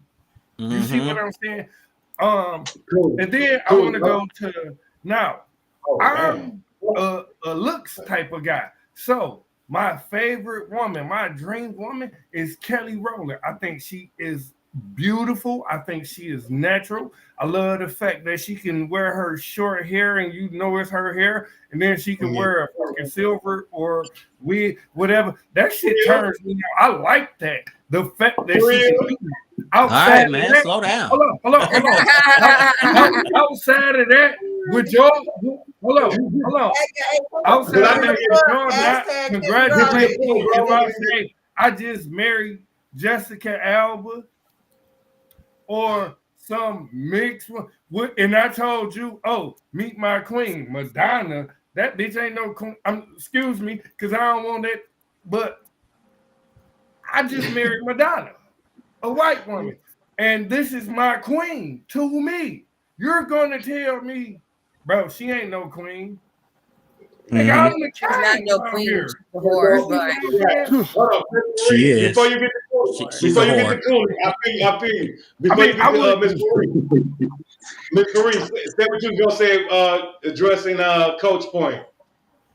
Oh no, I was just kind of wanted to expound upon what you said about like what about the requirements of men? Like I feel like sometimes women get caught up in like listening to other women and like, oh, he need to have this, he need to have that, he need to have that. But as soon as a man say, well, we want you to be this, we want you to be, oh well, this, that, and the third. It's a whole bunch of excuses. That's like true. no, if you want to be with a certain type of man and they say they want you to be fit, then that's the type of man you want, then go to the gym. Like you have to do what it takes to be with like it's sometimes I feel like people want a consolation prize just for showing up. But you don't need a consolation prize for showing up. If you want something, you have to Living in compete for consolation it. bullshit, And bro. everybody keeps saying, oh, 100,000 ain't a lot. These men that make this money, it's a lot. They had to compete to make this money. And they have to compete every day to stay at this level. So you coming with average or coming with whatever you gave old boy ain't enough. It's not enough. And that's just how life is. That's how life is. Like I can't be a doctor just because I'm like, oh, I feel like a doctor. I want to be a doctor. Doctors go to school. Doctors put the work in to become doctors. You have to qualify for what you want. Period. And if you don't qualify for it, no one has to accept your ill qualifications just because you think you qualify for it. If I show up to an interview and I don't have the credentials to get the job, I just don't have it. And I can't say, oh, well, you should hire me anyway, or you wrong. No, those are the requirements. If you don't have them, then beat it. Beat it. Everybody want participation prize. Go tighten up. Or go tighten your game up and then come back. Go tighten your game up and come back when you meet the requirements. But that goes no matter the amount of money, that goes for any person. Like it doesn't whoever you desire, you know what I'm saying? Like you desire. It doesn't matter your figure, your tax bracket, any of that. You choose and you accept. But my thing is you shouldn't most times a wealthier person is not looking to necessarily be saying, well, she has to, it definitely isn't a dollar amount. They really could care less about your education. What do they care about? Yes. What do you think they care about? Right. I believe they care about. It's not a baby. No, we're not producing a baby. No, we don't care. Producing what? What are you producing? So let me say what I'm saying. Whatever it is that they come with. I have this money. What can you do with it? What is your mind? They could care less. There are not too many men that are worried about how much you are making. They are not worried about your education. This is well. I mean, I know what my question. I want to know a woman that I'm in. As a matter of fact, this is a topic that is always widely discussed. They are actually turned off more by women that really. They're turned off by women that's chasing the bag. Go ahead, Paris. I want to know, like, we're talking about what don't they want, but what do they want? Men tell us all the time. Men tell us all the time what they want. Listen. Men tell us all the time. Men tell us all the time what they want. And women aren't doing it. They aren't giving, even to the average man. Even to the average man. even to the average man. The average man is telling the average woman what they want and what they don't want. Except I don't see even the average woman to get the average man doing the things that even the average man says he wants. Yes. Bingo. And the follow up on what she And just said. now we're at a stalemate. So then we come to a stalemate. Then we come to a stalemate because the men aren't going to back down. They're not going to back down from what they want. They're not. So if women want to hold their position, then men are going to go to other races. They are going to do these things because these women understand that it is a competition. It is a competition. A lot of women feel like, oh, I'm not competing. I'm not competing. Why not? Why not? You better compete. How you gonna get some? You'll be single, dying alone with a cat and dog. Exactly. There you go. The cat lady and shit.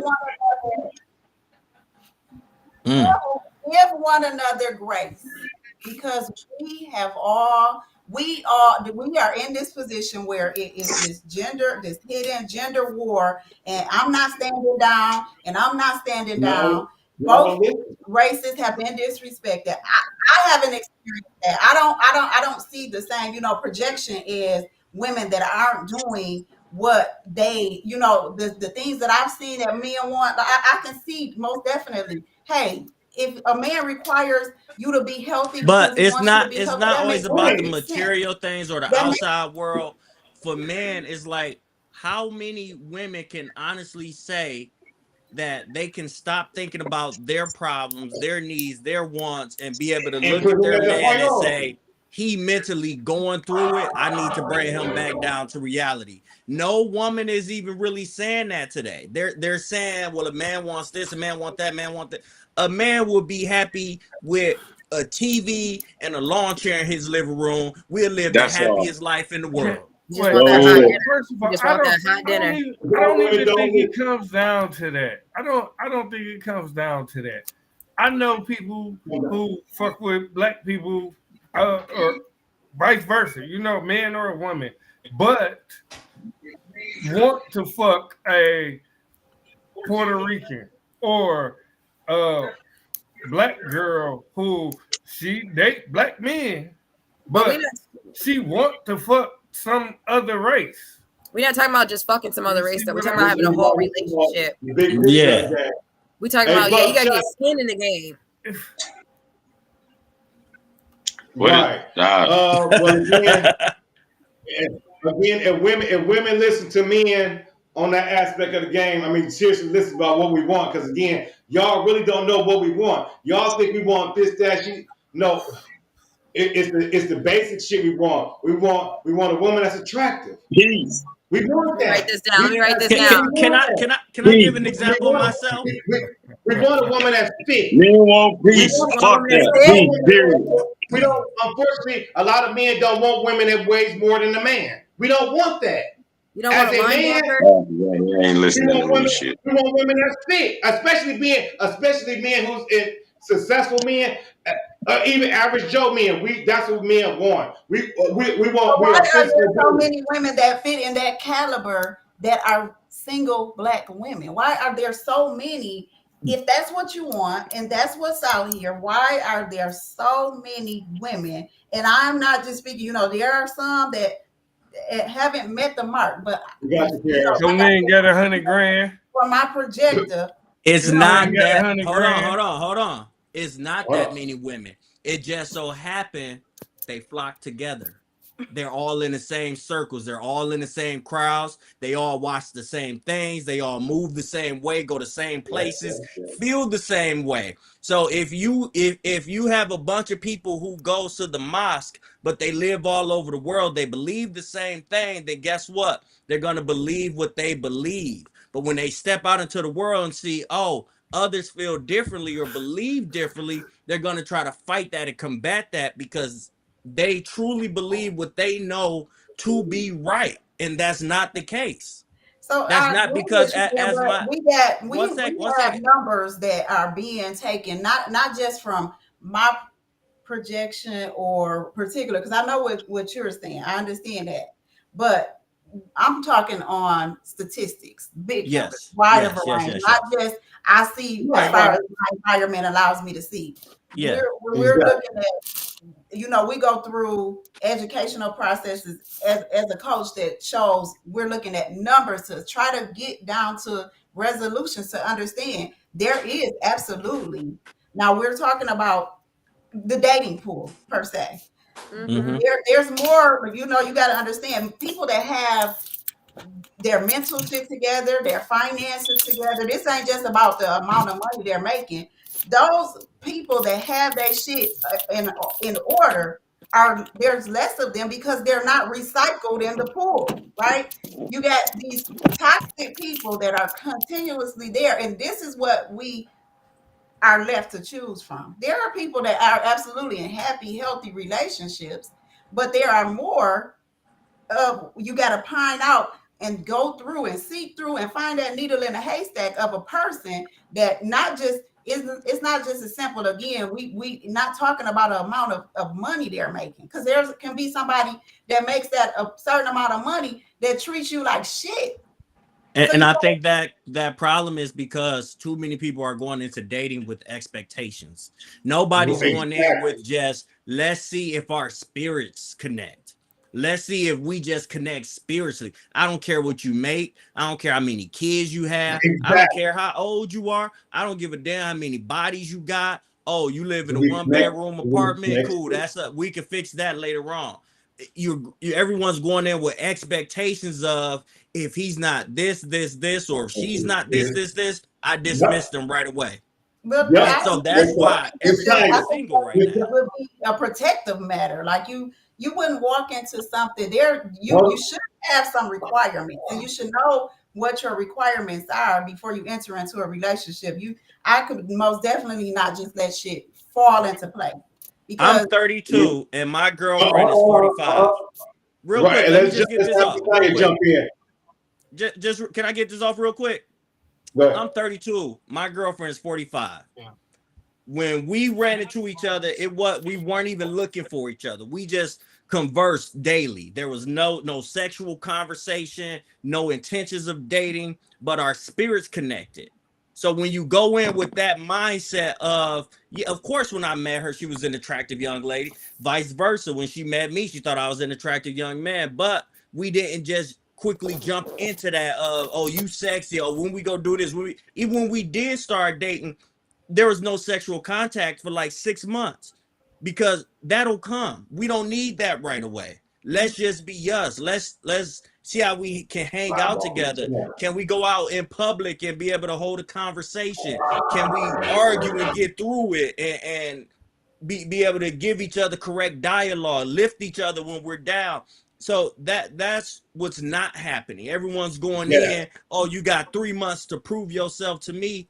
Maybe I don't want to prove myself to you. Maybe I'm happy being single because I feel like no woman, vice versa. Maybe a woman feels like no man will ever be good enough for them. So when you set expectations, you're already shutting the door and you just opening the peephole to say, oh yeah, you can't get in the club because I don't like the type of tie you got on. Then you close it.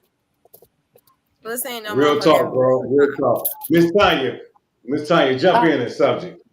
Okay. Yeah, I definitely think that you need to be intentional because like it depends on the quality of life that you want, for like what you want out of life. So if I want to live in a mansion, right? If I want to be able to travel the world, if I want certain things, then I need to know that the person I'm with, we're able to have this lifestyle.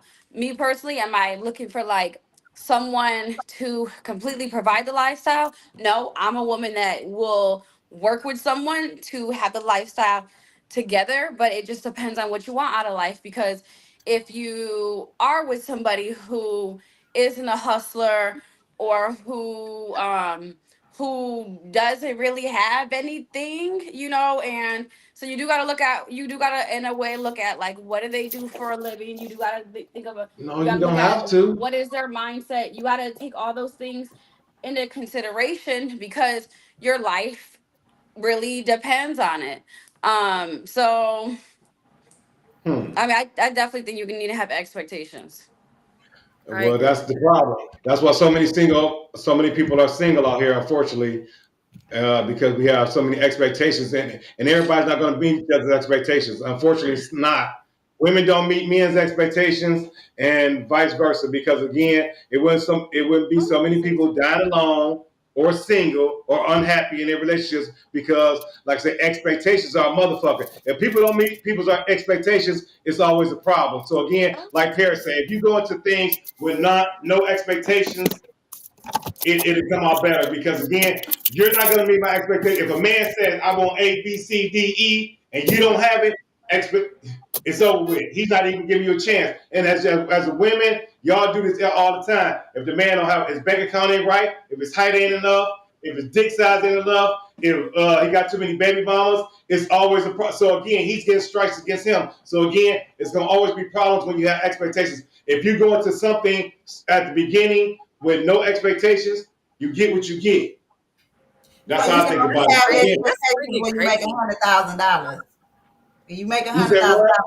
You can only have expectations if you make $100,000 because that's the same question you said. You don't qualify. No. Well, no, if that's the case, that's why most women gonna die alone because they got them expectations of a man making so much money. Again, I don't make that much money, but again, trust me, I won't die alone, the cat or dog, like some of these women will, because again, I can find me a woman that's fit, that's attractive, that's cooperative, that's feminine. I can find all that.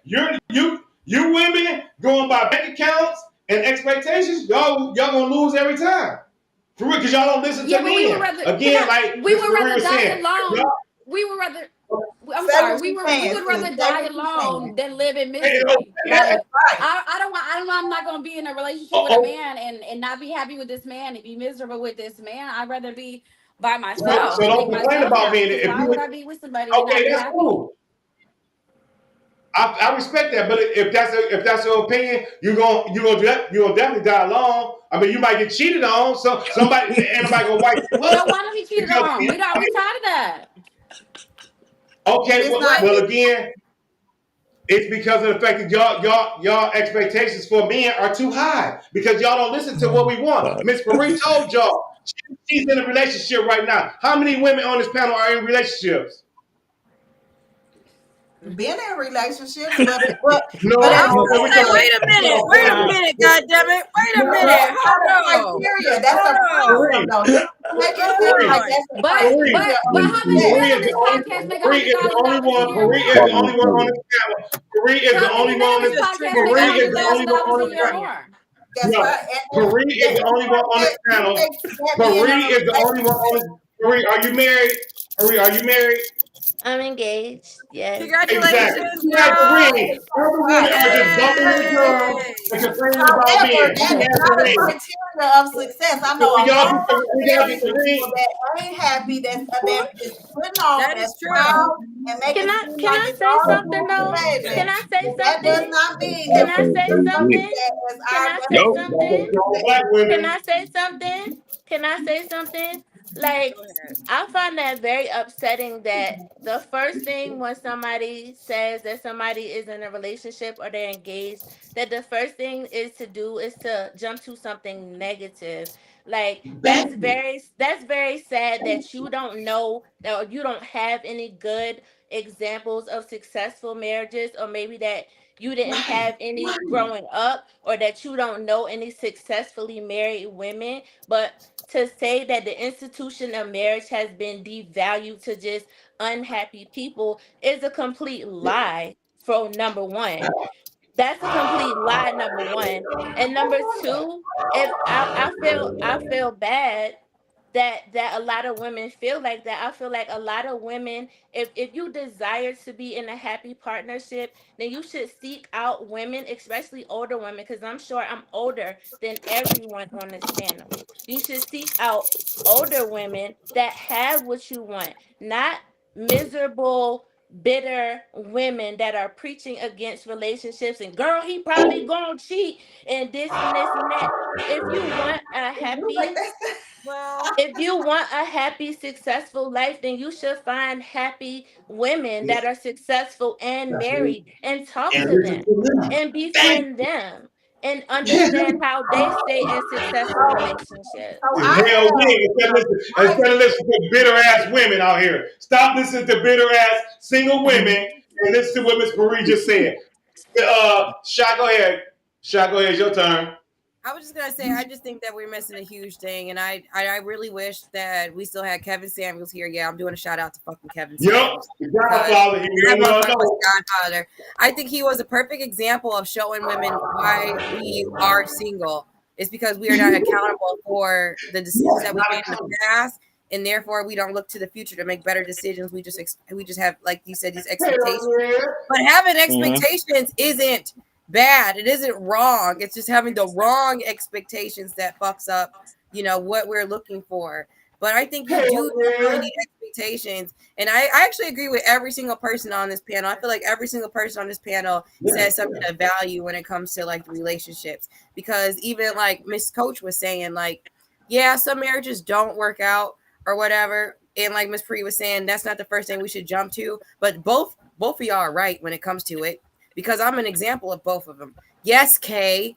Every woman on this panel may be single or whatever right now, but I'm pretty sure every woman on this panel has been in a long-term relationship, and I'm pretty sure every woman on this panel has had children with the person that they thought they were going to be with. Women are not out here. Well, most women are not out here just giving guys kids without the promise. Yes, we are. Yes, we are. Did we talk about that? I'm speaking for myself. And I'm speaking for myself. I'm not.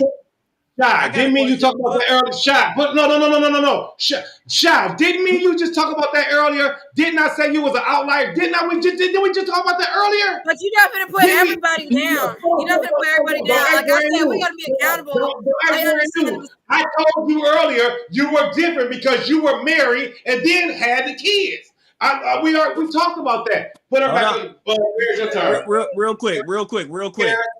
But what she just said just answered the question of going in with expectations or intentions, however you want to look at it. When you met that man, he was everything. So much so you had a kid with him. What changed after the kid?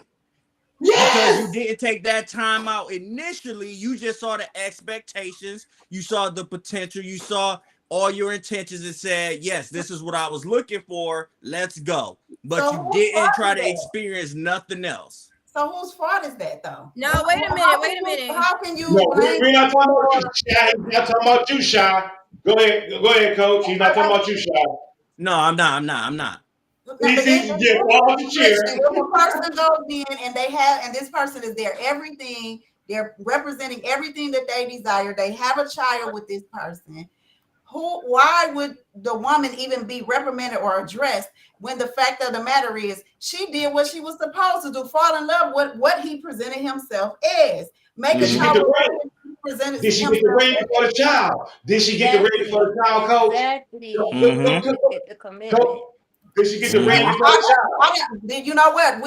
We have seen time and time again, most recently, like what they said in the comments, we're watching a whole thing unfold with a man that had 3 children with a woman. So that right now matters not. The reality of it is, no, maybe she did not get the ring, and a lot of women don't. I did not get the ring.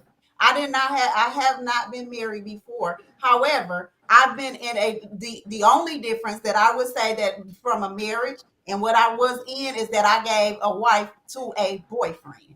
That's the only difference. Enough time was put into it. He received everything that he would have received. Now, I'll take accountability for that.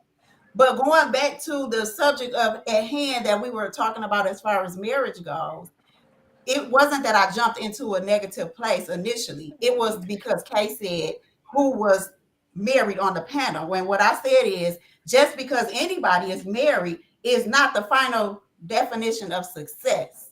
That's what one problem that I see as far as it goes is for Black women altogether. Having this thing of owning up to saying, okay, well, you're not a wife or you've never been married. So at the end of the day, if anything, it's the black man's failure because if you haven't offered out, you haven't crossed over into a genuine, real covering man until you actually find and seek your wife and take her and receive your definitely control. Y'all are not. Once again, y'all were not raised to be wives. Y'all were raised to be independent, strong women. Y'all were not meant to be wives. We were bred to be independent, strong women because of the failure and us having to step up in places that we should not have ever had to step up. Whose fault is that? No. Let's take accountability. Whose fault is that? Look towards. So that what you saying, Paris? I hear you. Y'all were raised that way because black women look towards the early feminist movement of independence, not realizing that black women were abandoned. Y'all still carrying it on, but y'all were abandoned. The rest of the women went home, got husbands, and sat down. The black women, the government came in. The government came in and said, "Hey, we get the men out the homes. Hey, you women, we'll give y'all A, B, C, D, E, F, G." And that broke up the foundation of the black men being in the homes. Bottom line, that's when it all started. I can, if you agree with that, and that's what your education on it is, I can challenge you and bring to you numbers. I've studied because I've heard it time and time again, but it was definitely not that. It goes back into Civil War. It goes back into abuse of power by the men in the household, and it goes back. Aren't the men that had a household, sweetie? Aren't the men that had a household? Aren't the men supposed to be head of household doing according to the Bible? Yeah, absolutely. But they're not supposed to abuse the power as head of household. Yes. Abusing the power. Are y'all women saying they're abusing the power? Because again, if y'all women are not listening to men, how do y'all figure? If y'all listen to other bitter ass women, how do y'all know what's abuse of power? Again, because another woman telling y'all that. Where y'all getting this abuse of power? So no. That's What why things are wrong. What Quay is saying is that you have men out here who are married and they are supposed to be the head of household, but they'll go out in the world, and because they bitches to the world, they go home and then try to be a man at the house. So they won't stand up to their boss, or they don't stand up to the person that made them feel like a coward. But then they'll go back to their house and treat their wife. She said back in the day. She said back in the day, though, Paris. That's what I was talking about. Back in the day in the Civil War. She said this shit started back then. No, it started when the government came in and said, "Hey, we're gonna give y'all insurance. We're gonna give y'all this, that. As long as the black man is not in the home, that's when it's going to be the structure of the household."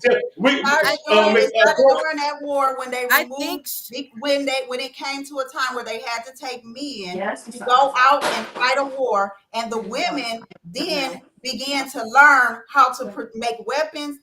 What the men were doing initially, going and working in factories, all of those things. So now when the men return home, as they should have been, the head of household, now the woman has learned, hey, this man that has been knocking the shit out of me, because if we go back into history, we know that a lot of times back in those historical times, you gotta watch it, like Color Purple and those movies that display how things were back then. So when you look at those things, you end up knowing, okay, this is the reason why women began to take a stance. It was because they were being strong held by up under the power, the abuse of power of.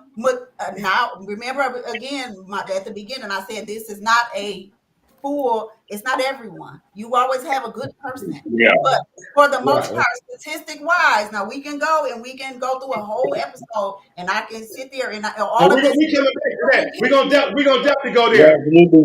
Sweetheart. You're right. About government pushing the black man out and all of that stuff. We're gonna go there. I did a podcast on there. We're gonna go into that. I don't mean to cut you off, but we already running 2 minutes and 30 minutes into this podcast. And again, I see people trying to jump off. But again, Miss Coach, me and you gonna chop it up off camera because we got a lot to talk about. We're gonna definitely do a podcast about that like next week.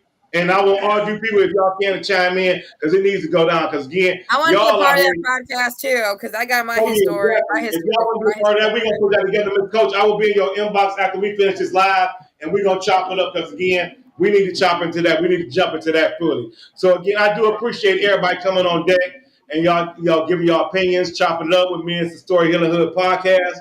You know what I'm saying? We put everybody on camera. I want y'all to give y'all final shots out before y'all leave. Mr. Cooley, we'll start with you since you up there watching the game. What's going on the game? If you're watching the game, what's the score? Shit, I know the Ravens up like 21-10, some shit like that. But yeah. All I'm gonna say is this: these discussions be pretty cool. I just couldn't say much because I couldn't get a word in edgewise. But y'all made a lot of damn points that was cool. You know, I'm just sitting here listening. The thing I'm just gonna say about all of this is when we come together, we talk about these type of things, that be mindful of what another person's opinion is, because it's cool to disagree, but sometimes it gets a little bit more than disagreeable. Facts are facts. Your beliefs are your beliefs, and just respect that part of it, and we can all, get along and be cool. The panel was great. It's just respect each other's opinion. That's all. Because I respect y'all. Appreciate that. Appreciate you tapping in. Jump one of the ladies, Miss Marie. Miss Marie, we appreciate you tapping in. Where's she at? Okay, there she go. Okay. Go ahead. The floor is yours. I just wanted to say thank you for having me, number one, and thank you to everybody up here. Like, I always love to have a discussion. I feel like us as a community, as people, as women and men, need to have these discussions because there is a gap that needs to be bridged. And I feel like if we can come together and listen to each other and, find a middle ground, then we can stop all this back and forth between each other and get together, because at the end of the day we are stronger together. We need each other, we need to be together. So I'm glad that all of these discussions are happening, so hopefully that can promote some type of unity in our community, more unity in our community. Yeah, real talk. We appreciate that. Frost boss, where you at, bro? Hey, I just want to say this, man. I always enjoy. Shout out to everybody. I'm Frost Boss Jones on all social media. Holla at me. Check out the shit I be on. Y'all watch me smoke like 3 blunts in 2.5 of these. So good. Good. I'm about to go eat. Everybody enjoy. Hell yeah, hell yeah, hell yeah. Yeah, yeah. Hell yeah.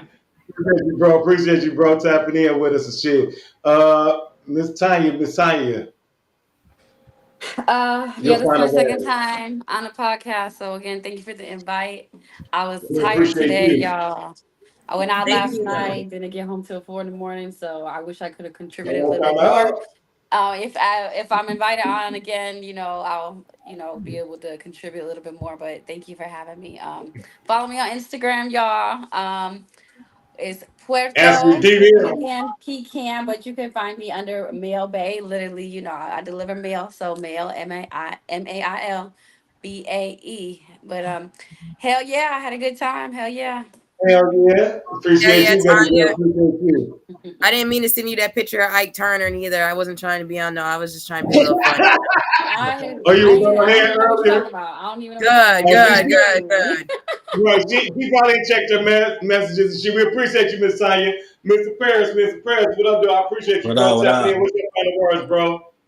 Thank you. I appreciate it. I don't have any final words. I will say, please go check out A Record in Time, now streaming on TVEI app. You can also check out Survival as a Ghostwriter, now streaming on Tubi. Black Don't Crack, now streaming on Discover TV, as well as Contract Healer, now streaming on Tubi. Hell yeah. Definitely appreciate you tapping in with us tonight, bro. Definitely appreciate you. Thank you for having me. Hey, drop it in the comments if you can, so we could come back to it and see it on the comments. Yeah, drop it in the comments when I eat. Miss Coach, I appreciate you tapping in with us tonight. I appreciate you, man. Miss And that was Coach. last minute. Hey, she was last minute, y'all. She had no clue about this going on, but Paris actually, shared my post. So start sharing and liking all this shit, man. We all trying to make a name for ourselves again. So Paris shared the post. She came on the post talking hot shit. Like, you should have been tagged me as some hot shit. So I know Coach was on point. So we definitely appreciate you for real, baby girl. Because you came in at the last minute. We were able to throw you on a flyer and, promote a little bit. And we had a nice crowd turn out and, tap into our podcast. So what's your final words on the subject, baby? You guys, I really appreciate you for having me. I just want to give a few shout outs. Each and every time here in the city of Detroit, if you're in the area, I do karaoke at a bar called 6 on 6. And we're also showing a watch party before karaoke. I forgot about that. In time. So if you're watching tomorrow is the last 3 episodes, episodes 4, My 5, episode. Okay.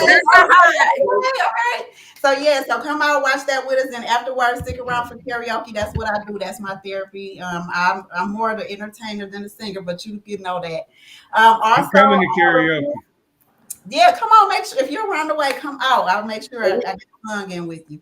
A few things I want to shout out. Additionally, very soon I'll be having Coach Quay Live, where I'll be doing my podcast and a live studio audience talk show inside of the bar as well, once a month. What? Find me at Crazy Girl on all social media tags. I have 2 pages. One of them is Coach Quay Presents Crazy Thoughts on Facebook, and the other one is Bye Bye Narcissist. Hello, my love.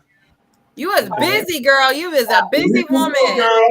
We putting in work and shit. Me and you gonna definitely tap in. We got a lot of we just started a whole little relationship. I do love all of the diversity and the different perspectives. I really appreciate them. I really love hearing. I'm a philosopher at heart, so y'all bring me joy. Oh yeah, thank you. Again, you was the last minute, so again, I so appreciate you. Me and Shy from the Story Healing Hood podcast, we definitely appreciate you to the fullest, for real. Is anybody else still left on camera? Buck, where you at? Buck, is Buck on? I'm right here. You watching the game? We can't see you no more, bro. But we putting you on camera. Go ahead and say your final shots. We appreciate you coming on, bro. Like I said, me and you gonna always have our heated discussions. They don't know we know each other for 40 years, so we can have them type of discussions and get heated on stuff because we're gonna talk to each other tomorrow. So again, it's all love, but I definitely appreciate you for chiming in, tapping in. What's your final thoughts on this entertainment tonight? Hey man, I think it was a great podcast. Like I said, all opinions don't always match up. But at the end of the day, we can always take some out of every conversation and put it into life and make it positive. Absolutely, bro. Absolutely. I appreciate you tapping in, bro. Tapping in. Who else is on deck? It was somebody else. Shy. I was Shy. My business partner. Yeah, y'all. What up, though? What up, though, Shy? I appreciate you. The floor is yours, Reggie. The floor is yours. Thank you, everybody, for tuning in. Thank you for all the comments. Oh, man, the comment section was freaking lit. Like, man, it was super lit. So thank you guys for watching. Make sure you guys follow me, Shamara Ali. I'm on Instagram. I'm on Facebook. And also follow me on The Story Hill Hood, Instagram, Facebook, and YouTube. And I have my festival coming up, the Booze and Booze Festival. I will be live streaming that event. So if you can't show up, you know what I'm saying? Just check us out. We're going to be doing some big things. We got some raffles. We got a Halloween costume contest going on. Music, food, good vibes, promoting self-healing, self-improvement.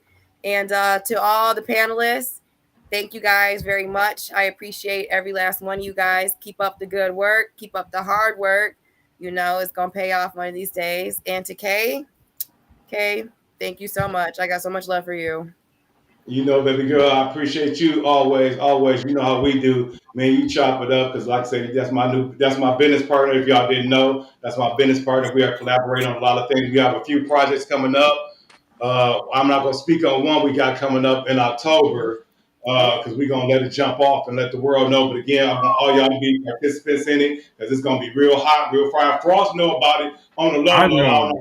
Yeah, because you weren't supposed to find out about that, but again, you was in line with us, so it's all love. But again, I definitely appreciate every single person taking the time out y'all busy lives to tap in with us and shit. You know what I'm saying? This is a lit ass live stream podcast. You know what I'm saying? I do this when I'm able to get everybody together because, of course, it takes a lot to coordinate and to get everybody together. Miss Marie in South Carolina. Oh my God, baby girl, I appreciate you tapping in because again, I don't know if it's night time for you. I don't know what time it is down there, but again, I appreciate you, Coach. I appreciate you tapping in so late night. You know what I'm saying? Appreciate you, Frost Boss. I appreciate you, bro. You know what I'm saying? Cooley, bro. I don't know if you're still on the panel, but I appreciate you. Pierce, my bro. Hey, I'll be seeing you tomorrow. You work tomorrow, or you coming to the show? Yeah. No, I won't make it. Oh, there you go. But I'll be in the building. Tell ESG, I'll be in the building and shit. My episode is being podcast. So, but I definitely appreciate you tapping in, bro. And did I miss anybody else who's still up on the live? All my subscribers, followers, I appreciate y'all tapping in. Oh my God, the comment section was off the damn chain. Like I said, I've seen some of the comments. We couldn't even read them all, but I hope I posted everybody's comments. And I got a bone to pick with Harvey Benton. Yeah, I see that. With Harvey? Oh yeah, because Harvey was talking so much shit real quick. Yeah, I got a bone to pick. He did say that shit. He want to come on the show.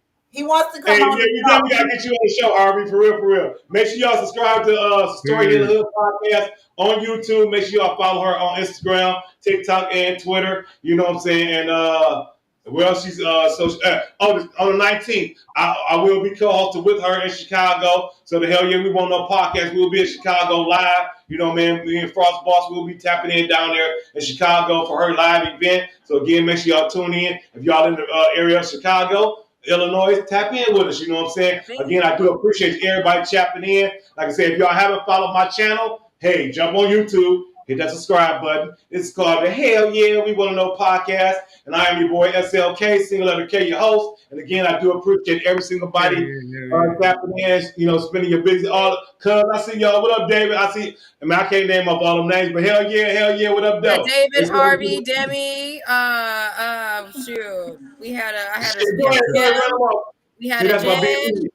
Jen. Yeah. My BP got it covered. So again, she on point shit. My blind ass can't see all the comments. So again, I definitely appreciate y'all again tapping in. I will be and everybody is invited back. Hopefully we can do this once a month, ladies and gentlemen. Again, we are trying to put something together that we can do things once a month if schedules provide that.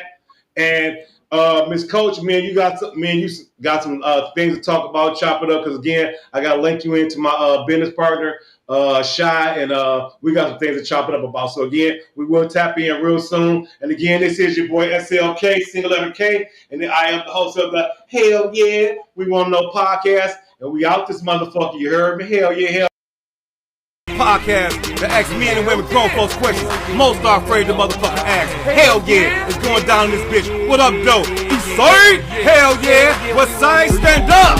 Hell yeah. Going down. Hell yeah. Wanna know podcast. Hell yeah. Hell yeah. Hell yeah, we wanna know podcast. Hell yeah. The hottest new podcast. Well, hell yeah. Asking questions that nobody asks. Hell yeah. Asking questions that the streets wanna know. Hell yeah. Go and tell them this your Mr. Miller show.